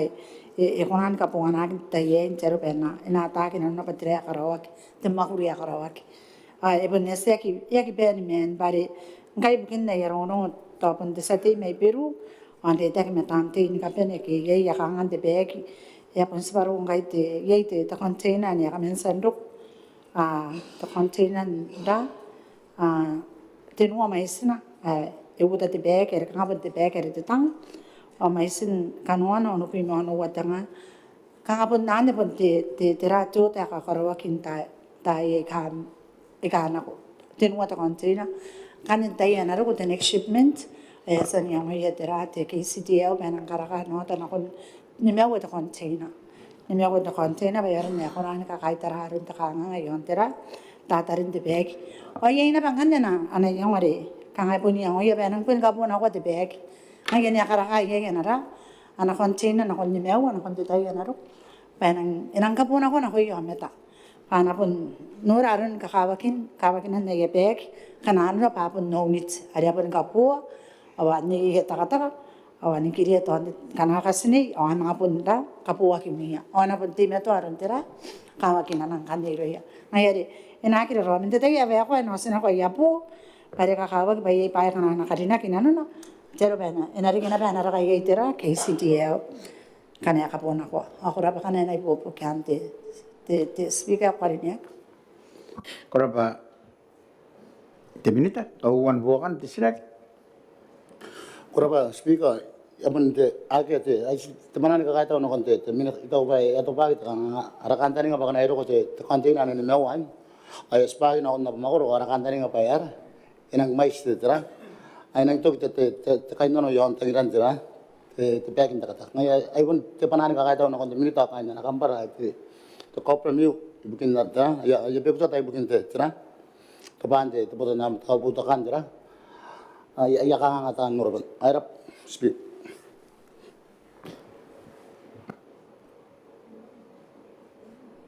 Ay ake di koki kan ake. Ake ta kanga pare yapon tabang ka kina beke perua akan dap makoron ka bani yesna ko te po ari yohan pangkai nang wa kapona ko na mente ara kon china ka te nuai kai pa yaki kona angkan ri mina ya yapon ko na yesna ko te po aya ka tan ta kina no ko ya pai raw na ko ya te tan pai pai indera ke tan repen akrapa Kurapa de minita nakasita po mataran na yapon sa arayonan sa noon na rimina nampan at te bubuan ni po yung maawa ayore na makagirun de sa te akarinek may kurya yung po panuara perina te sa te Kurapa speaker ngure te ba silak nakangay ta kana iko na ni bubusi ka panian de rongorong yon na trust fund kuria tayo kurapa speaker Kurapa te sa te koordinaki ang kanyan nakakakam sila kayo iron te takawamen president sa pun di minta na tayo bugin tapota kin makuri bugin taman ya papayra na karikiraki ay honorable Dr. Tuya tos takawamen president Era bana sila sa kuria ayo ka kana igure sa te linia ke me kuria pa alaman entania kuria ke mon karina ke ni me u tanga o metenua pon apme onua tanga te merwa te tara au ani pime me o the sense ni karo ko bane no topa u tanga o pime me o ari ero con te mais ni me abu bua pime su tanga onu bonu pime onua te smare te ona noa men de mai sai o kota ye iteraka yon te maro de mais abu pua robi me ro tanga wan wa bi me no te smara te no bi me tona ke tona tanga apu i te kate ubo are re ke men na karina mane ne pere o tanga o bi me awa mai sina te no bubo no me ro tanga wan bubo te bi me awa te pako te bubo te no bi tanga te no bi me o the sense te smara te tara te smara te no bi me tona the sense era Kurapati kawamen mon bukan ng sila sa dia korenek kurapa speaker kai tawo te minita women presence na nakaparano kakanga nang ni karaunan kuna ni pusiari ki pa yang ana katalata ra kera katau ngoni piripirin na mano kuria na kon bonga ka ro ko se baile tayo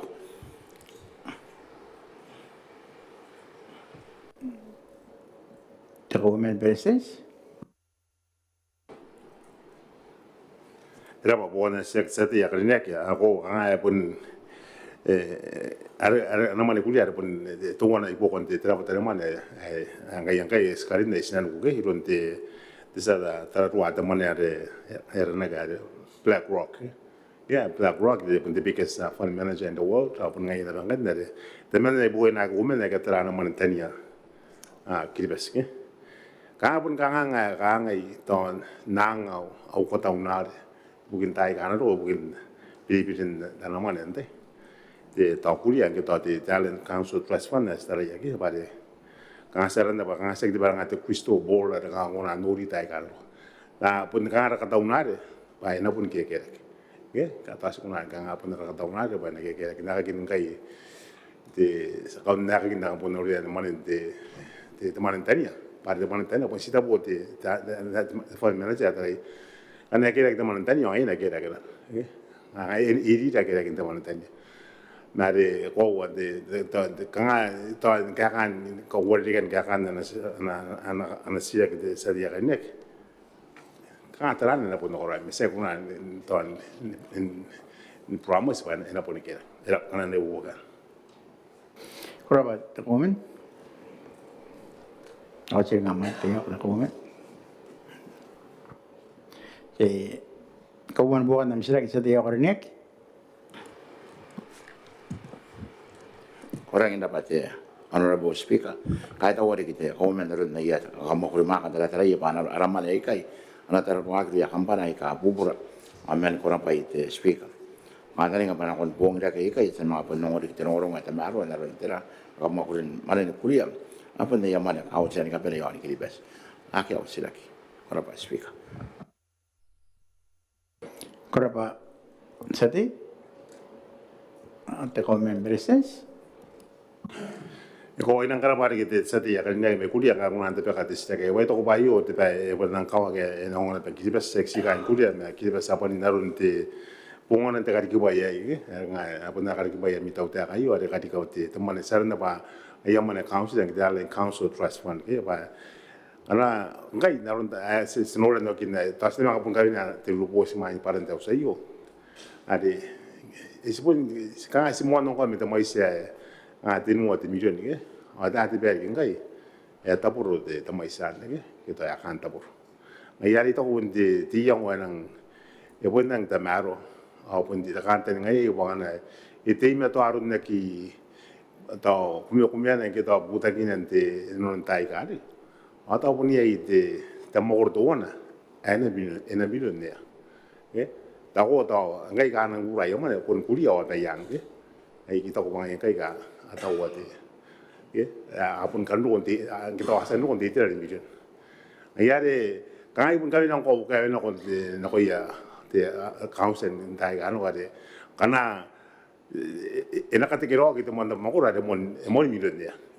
wah agak awal entai kan ya de itu kau bayi kau itu kau mana na kemana urut de onu kai mau polisi tapi itu kau bayi era pari nggak ada begitu de sedia kan nek ayo nak kau kita nanti arun te kai bai e wa ga ino no kai te council Ireland council era asna te kai Kuraba the comment. Narun nari apan takin na tisati ya karine kadi apan pen bukan na sirak sana ona riminang kan na tisira kene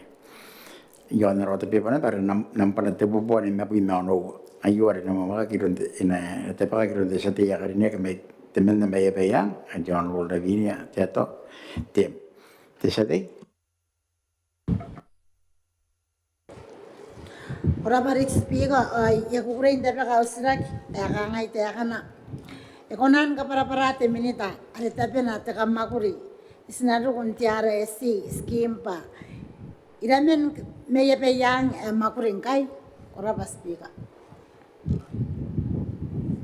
Kuraba sati. Ina kaya kam sirak ayu runti te minita bukin te bota kini makuri bukin kamakuri o kari kian ayah kono pai o meta ayah honorable auria kisina the minute Kurapa honorable speaker mavi kana ho ti ana kaya tau te kana ho na sira ki temanda te setia kana me ye payang aya pomon nang ti panan ka meu de tek me raul sati me makin panai raul mane unai kain makin ka ben ka meu ti speaker ka rineki ki te presidents ta komen ka rineki ki milite ka rineki ki ti tan ta kai ta ko rineki me ta ti ka ben ta ni ora ni ko te ki me kain o ta par makri at me ayo na kaya tau te ti honorable speaker na ko ti anas lagi ti sati yai te men na kain pe yang makurang kai yon di usiran yan tiara AC scheme ayai na pe wan men me pe yang ai ka san makuring di scheme na pe ayo koraba honorable speaker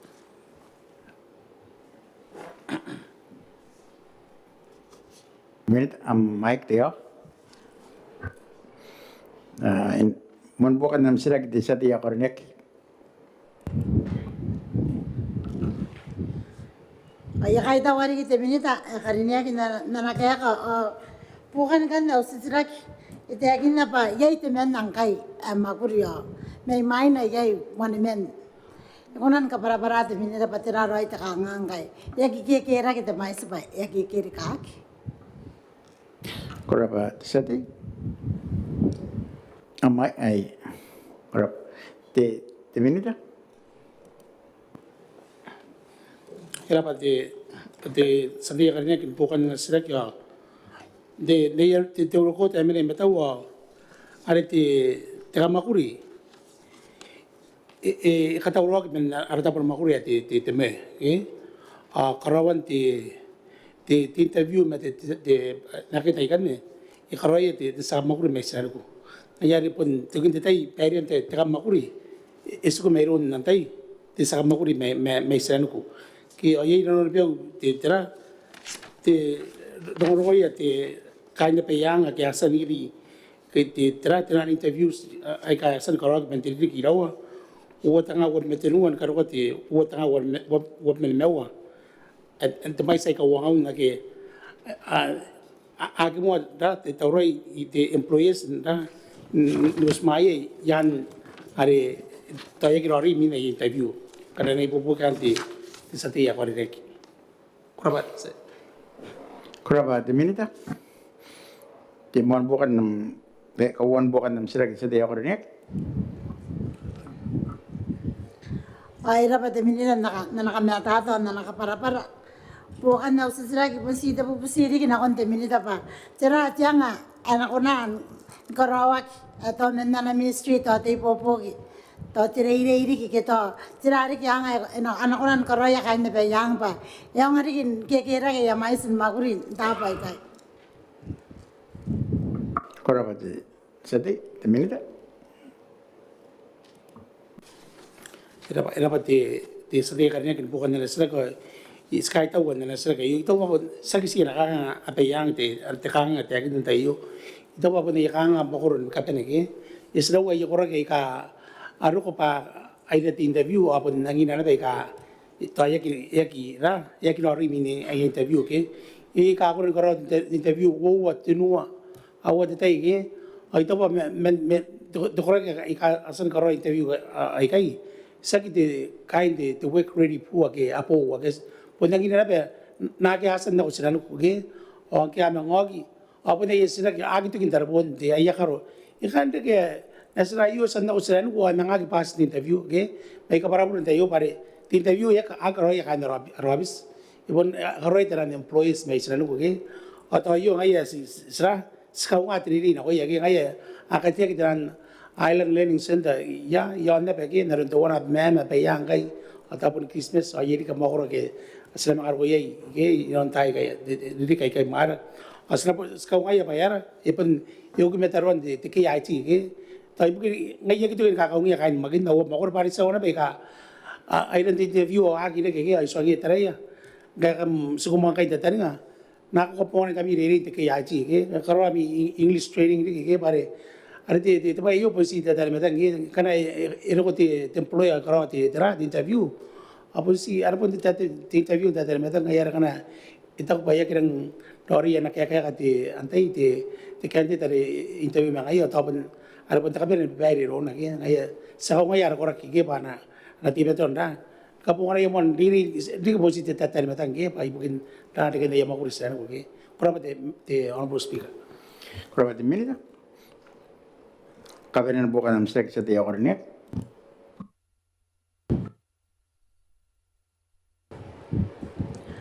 Ay rapat ki te minita karinya ki nana kaya ka. Sita usira ki tawana te tenan island manning center kai ane yasa na tongan nana kaya ka te kai yapon wa ki na ba orang atira kai ya program ba karo ye begini bukan te ya tan kan makuri na ba kai yana nai kai. Kuraba te sate. Te minita. Ikaw kira pa te sandi ka rin bukan na sila kaya te Island Learning Center sa kay ay ka ati mo kayo na makuray ka te at meme payang o te Christmas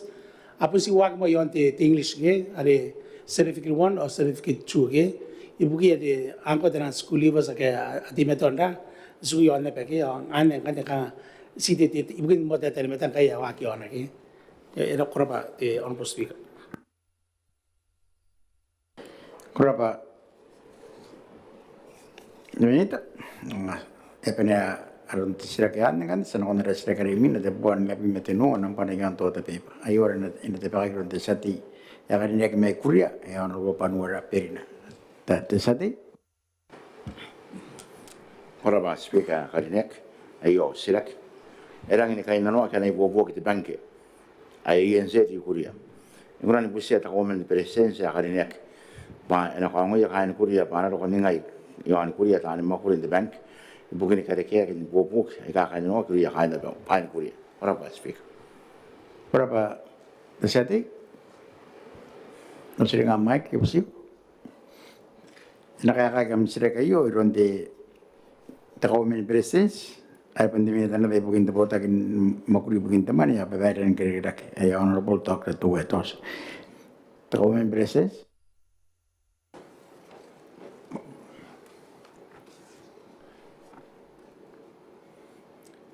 Era pate sila ko yo ka kana iguren kongo tseti me kuria kalini ke pa te yenset ya kamen karawana non na yo dinanon te samane yo anaba nikotake na kuria. Era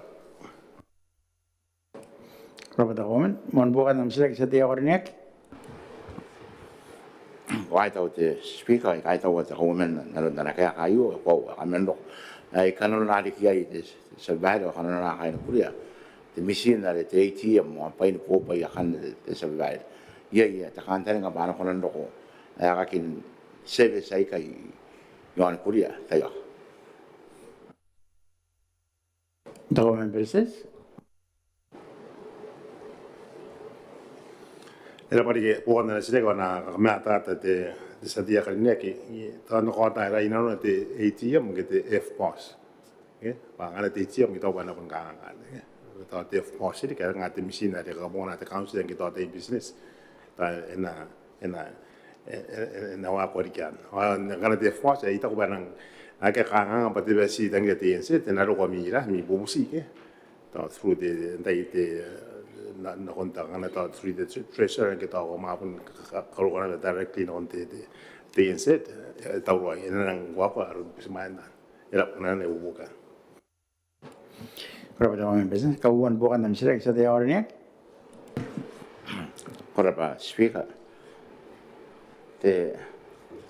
ano kawa kinong ay kangang aron ro kontra te ti mata pun ana pun manga dikira ke dek yang ana bongi da ke kai ai kan busia te mereka e bravo de saber e pun ibera usira ki ma afun non ha ni kuri aron tera karo kontra deft post de saber ana ta kiri yang ai yo ko ina sa bongi da tera ta ko menara pa te ka saber kurapati dosati ye komen preses era alto ai ke sta te ngai da pun ka un ka te ense me kan to ai ka un era pa ya ma bunda i ma bundi da ke me manager ai ke suang arun te arun ka ina non te traio me via ka in kuria era kurapati da komen kantarana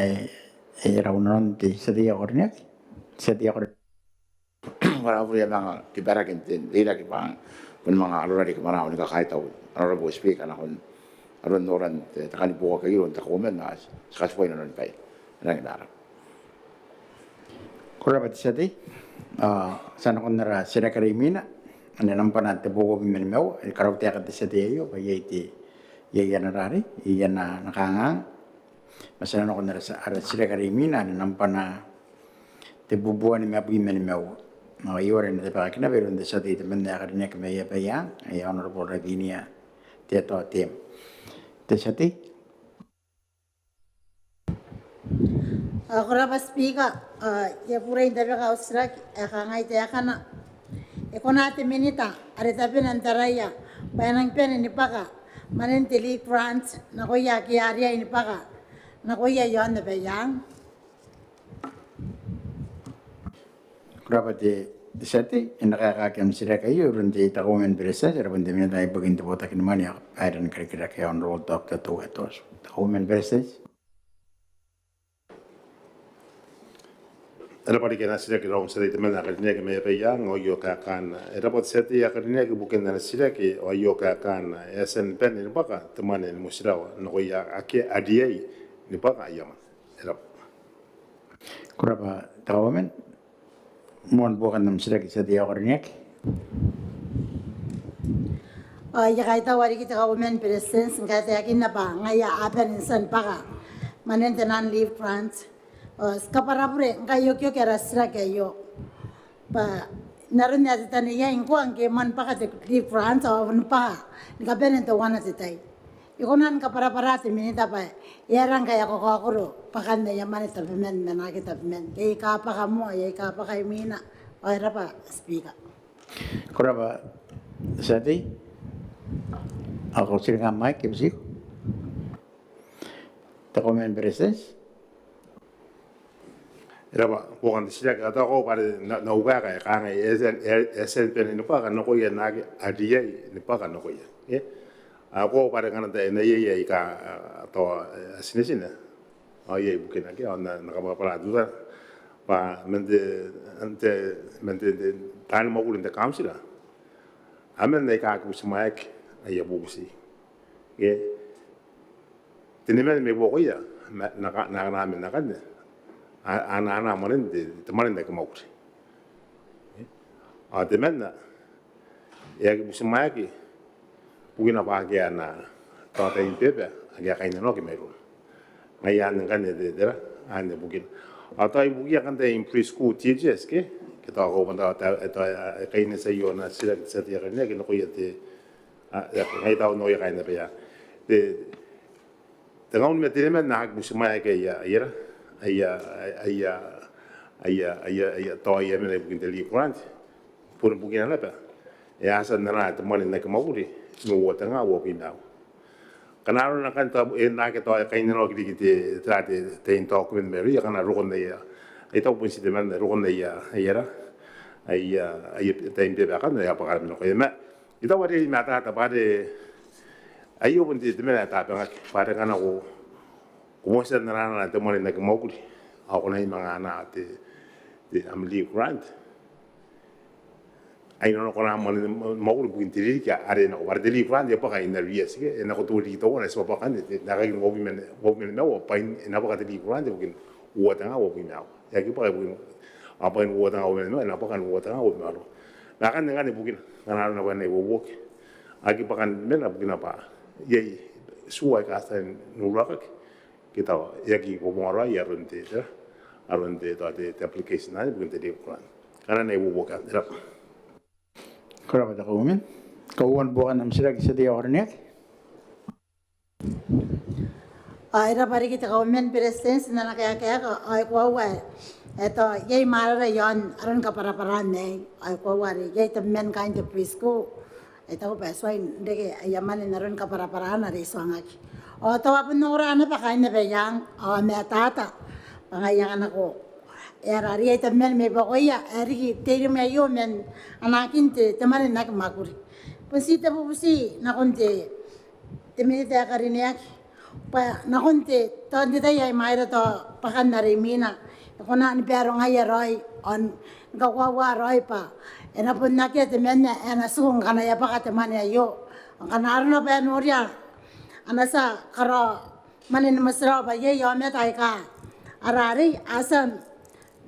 nana teman ni maguri ona karina kya raya parenga ya kan tani ngapa ngadari naram ke ya pa kana be teman atau ngaya yo na be to wana ti to te ki me ta roy raya atau agak tanya gitu, saya konon nata apa terah ya kapan ya, sekarang para bari kasa kaya tahu, asal seri kita minit ya karinya apa, kita ya imai ro terang ke, apa nih penen pakai, itu wana tetai, air apa ti, Kurapa ti sati, tawamin bereses. ko en ane pun ngai ane si tangi ya pun ngai bete mana tangi apa na pun na ka de sesina mara ko ware kai kana no apa no ra pa ngapen aki sungan de applications with the leap one da ena dia ni ba kawan na ko ngai meta ne dia mara ta ba se ngai da sikalo at least are kai na ki anta ina ke na dia ni ba kaya aya mon karona pun karona per the council itu de tawar mo ngai da kan si ara mo ba sina si so pa na kan ye de bena sa na me mai na de tomar na mo ke to ye punari en de CRO kita de la wea de rango avanzado restoration office ali civil restoration office kita okay akan de kona kan ma punan de sang tang de honorable speaker and they pen pa pa ga ben na ka si ta kan tan ga pantiri ke apu ngana no pati na ka to stek ni ai kai ya pu sa ro yo aka di te ma sunga sunga ya la ben pa den awan na ko nga pa de di pa era Kuraba da kawamin. Kabinan bukan nam sira sa tayo korinek. Ya kahit awari ito ako men na nakakaya nakaparapara orang meta sa royong kani yari pare erare sinapusiya ka to kanya ra council ka bebaro ngaron na yome na usisira kina bende te ya na kore kana kwandem siya kita men dan makurin de council are agi pa kaya man Oya sana ben karawa kita taya men de council karawa ki ina ni pe dem siya na kon de finance pa na kaya bukina ki pa ana te manen na ki makuri or taya anya su ko nano ni pe ya ay pun na kina Kana ko bukan nam sira sa tayo korinek. Aya te terare bukan de sirak paya ya apun na kana te manen na ki makuri ay san karawa ki taya ay pun tawa kina be ya manen men de finance ay re pun te bu siri na kon te minute akarinek ba erare ya rita ki menan tan makuri pa na karawa roy ni pero ngai antara roya pa kawana pera putan no metari akan tani nga yaman en musra aya ki pa abu kina ki pa na te manen nak makuri open na kanay o iyo ari ay ko wa kina na pera pun sana bende ko inanon pe na ayo apis ay ra pari ki speak sa kaita wari kita ko net nanay po kaya na nakaparapara asa tayo pa erare ayo to wana may bakon na pe aya kay ni pe ay po kina ko ya aratan makuri era pa Kuraba sa tayo. Komen president. Kami tayo mic te sa tayo korinek. Komen president. era pati ke na mata de sa dia ka ni ko wa ngai de sipun nang ka sipun stay na be de ki na ke to apun ne ya ne ya ko pa apun na ke na te tra te ya mo ne mo sira pan i ane pun to na bukin ki pa kan de li kuran au te ba sipun ya ta au mero na me na ke to ngai ka ye tang ayo Oto ko ba age na ya na ki bukia ye ama ka pun punya tata an mo kulit ka sira ba na ka ba ka mana ba sa ina be bukia ma de ya ina ko ya kana nan kan ingan ka mana ka mak yo sin de system ba na ye aya ya pun wona ko na ba ka ba ma siang na to na ipun yeta me so ngia ro ma mi de ma de tera ana de council age ana ko wa pa na ka ya pun sai na ya ba is ko wa pa pun awan kan na bu bok ye pare de na ko ni da na yo to ko ma ne me ya ne ye to di sa mo uri to mi ko ra ki awan kan tra ngo me ba ka no ra mo de sai na ban de sai ko mo ko na ri ki na ge na ko ba ka itera ke to ngai hon ka ya ki na be ite to na ke na pun ye li kwa ngala pun to ko pa ga ne ya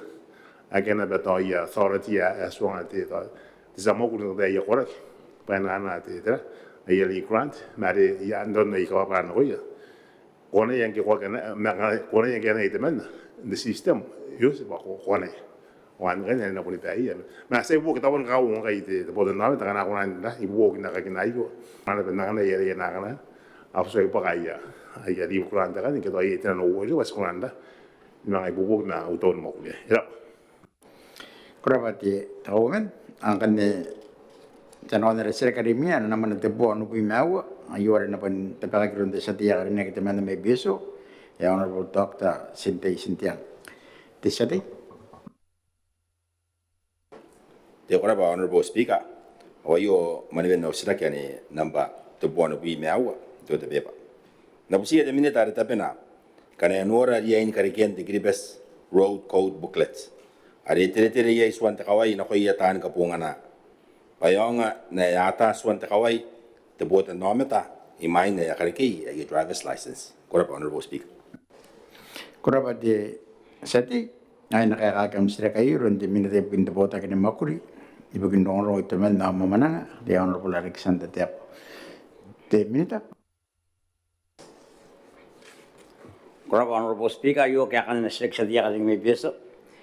Yea, the bogey at the road rules. And then when the Grievous Road Code 1982, and walking Kai, Rapata at the Grievous Land Transport Authority, KLTA, Donaki, the traffic unit, when the Grievous Police Service, and Gabuponga. Sky Toba, you are the Mokuri, I go in unable bogey, the China, Kisaban, going to about the Bogayo, in a Buponga Roy, I've been walking. Kapupongakina the one quarter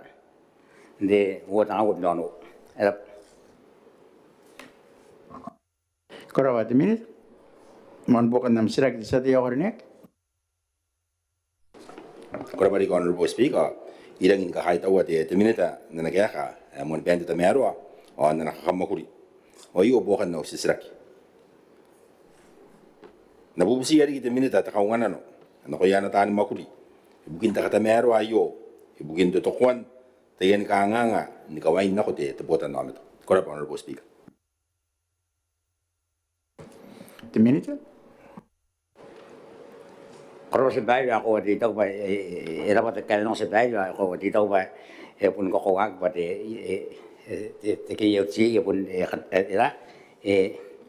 invest na kamakurin kay. Ya asen ano recruitment meron training asen karoy no yan tan mo kun kay isa naman nang asen naman nang apepo lan trupa se ka po ke ay under the set stay no nei ani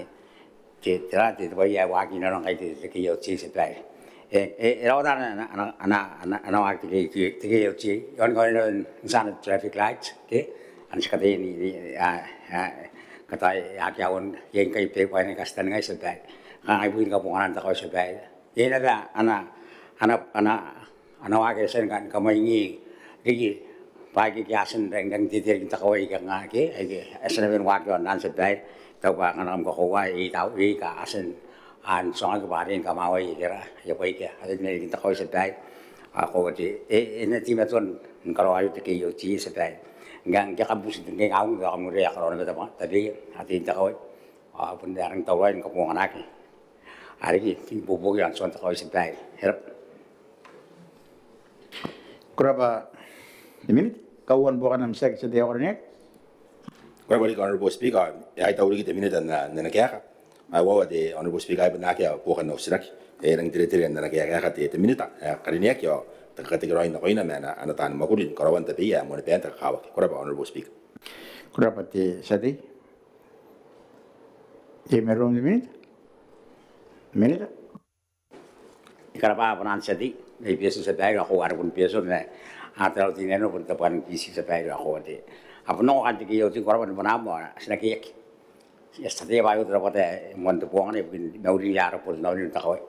Ari kiti tarawan kapunganan takaw ilu ya. Pana nangin dan wan lang puangan roy. Ay na save na ko yara pun nauri sa tayo. Karapan panam sedi ya. Ya kung ay kanyo kain tikiyo ti apa ana sebangai, akibat sebangai, naruh tetek kali, kibernya mesti kerja, kiber sebangam, atau yang ini bukan kerja, erap. Kerabat ini dah, rasanya kami nak kan pun sila nampak nanti buat isi bimau, ayo orang nam enak tapi kalau di sana itu mana kan nek dari noto, ayo orang body itu tak iurme, di sana. Ano nakarang kauslag di Honorable Speaker, ya pun tapi kati tingna ati takamau din ako yung andam mo abis. Berestins takumen berestins maminita. Tinitan takay tara pun tantig ay tanong ra panan kilibes. Naran narawe mewa Yesu Kristo akan nabayin mewa. Nakain ka nila akan nausilag. Naku na ati yung siya tinikati ang mga na yan na uwa pamakuro no to. Korap. Korabati sati, ako sila nga Mike, kipsik. Di nakakakita sila, sila kiron di takuman beresin sa rapun di mintaran di bugin tibota kini mani apa bayaran kari-kari ay Honorable Dr. Tuwe, tos takuman beresin. Elapana, stek de manda sati ya kaniya ke meyo noto, ayo ya kana. Ikan kongot sati de manda kaniya ke meyo noto, pa yei tan sama ni yon napa ke treasurer sa ke ai bobok ka roa na service de yenset na ron te kau ke accounts era Man bukan nam sila sa dia kornek. Korabate honorable speaker ta kai taw de common presidents na nakek ali essay pa ay amang tabiakin ng kay ti ta pun katabiakin na bayay ta ni man ta council tumaya kamara ubre honorable speaker ta ano ka dugta na kangati kaya kurang ba yang ay kigere tay ko punta kami ng post ya paya ka nga puntira kay ke pun mo mili ti question niya ito honorable speaker pa orang kay ti beti GM ay ano ko kunana iya ke ya penitay na ko nakaroy ang akia ta kung na punta ngirek ko naro ayar kain ono to ay naro ano nga nakapen ya abubuwa wabu mew ay di kay GM pare wabu ti mew na ko may wabu ti mew no ayar ka nga sinapon bubusi ati as puntang ina yengan ya ka nga na yey ta pun tira pa tayo kay ay ka pun yey ti trust na ko na niya pun nora ka nga man na nora bubusi ay kana ko na ni mga ko na di ko nga mari kadiya pa na nakem na ay GM mo para ko na ko imiri korap Korapa. Sati. Tako may presence. Dahil na po bukod na sila sa tiyak nek ako nga inora na pang iya ko ni ita ka nga sigo ko pa haba kin ditila may ke mo mari ke sono ko na kin tamen arora on te yo noto ke aton kuno ko te e bon ante mo mara bon ang po ka ke ata ko wan nga ita ka na yun sa tiyo sina naron na le ka ka tayin ko wara yo ngi kana na pa e kuna kariye de banke pa ya kana ya mo kuno yo ante authority ya de kana ke do de setting ke do de missionary ke do antai ba na karo ki te la ta ko ke account ke do ka bo wan de ATM card ade naron na ta kin te sa de mer sina sa mo kuya yo na ane tangia era Korapa ta komen. Kau wan bukan nam sila sa dia kornek. sakay taw ngarang darapat man naron niya ati ta kawo kan kung bugin te bedi te baspu ke te ko honorable speaker ska ko wan kay baya anyawin in siguni men na pas ana ba ya baspu ka rapotun naman tayo ng pende insit anang naror anang mais kudu kudu baiga mga ke pay tuwan ay mga tabay tuwan ngayon ka ngaspun ng tangi na tira pa tayo kay ay pun nakit te second party te party pa pun te insit na kon te insit te trust ayar kana to pun tigi pay siri garon kanga perungan di document me pegar dari ko ana ko nan kali namsia te tawon presidents kana ko nan na kali ya ka kere kana ko nan kana ko ya bubusi patay nang kun karaya ki kanwan pay ngay na makurot ta bewa ay atang dia nang anang ato nang Facebook anang akina be yin sita merang karake yo man na kun to ya na account ti seti anang ana ya ba kun ay bay ka kay no ya nang kay taray ay ka nga katawi orang kati Kono ko bukan nam sila. Korapa ti sati. Tako may presence. ko yang te passport ke nga pun kulinda ada nga te pun mo na naki hon ko na ka bona kita pun naki ka bona kita kai ma ibu ne na ka nga pun ka bona ke me te ka nga tu na te passport wa de na ke de ta te signatories yo na ke authorized signatories angina to asen bu ang ke to ya pita ki kain de nga ya angin tai to iro kan do mo ko ba ya nga ya de kan anang ka de bu mo ne me ya passport ko de e pita ke te araya na ke mon ko te te account sa ne mai na ke na ke te sa sign ang ka ne mga tangire ke sign na ke me mai na ki pa na mga ka na ka de wa ne mga pita ke te o seksi ne tangire ke na po te minister ta ka te bo wi ta ka wa de ke to community ya no ko se pa e pita ke ngai te tan sa sign ta pa ai ya ka pun me ko wa ne te ke ne te se dia ne ke yo ka na no pa ko na ka ra ye de to manin de passport ke kan han na to na ke ta kanga be de ke ya ke te ako na karo te sign na ke to te kariya ba ko na karai no to na account te to te seti na ro te ke nai pero de ka te ke seti sa han de to sa tre ye ke me ro na ka inde ben ke te ra ni kana ko na nda bo ke no kan ka be ke te to ron te karai inde manin na ro me ro ke na te seti ya ka ni era Korapa ti tako may presence. Kabiran bukan nam sila sa dia kornek. ay bunti ta kay taw ati karabara na konti tawon presidents kaya ko na naman nano ati ang ati kan buka ke ati ta katigiroy na ko yun ako korap ay ake mo buka Kurapati sari. Terana ya pun daw tiran yo na yo kan naron na bane ay pundan kan kapenan na para sira kinti nga po ngayon na rota pepa. Ay pun tara ya pun kan pa po artay katawano ya kamusra ateo siman kan karo ko mga ateo uwan di pa kan tayo ay musra mo ateos.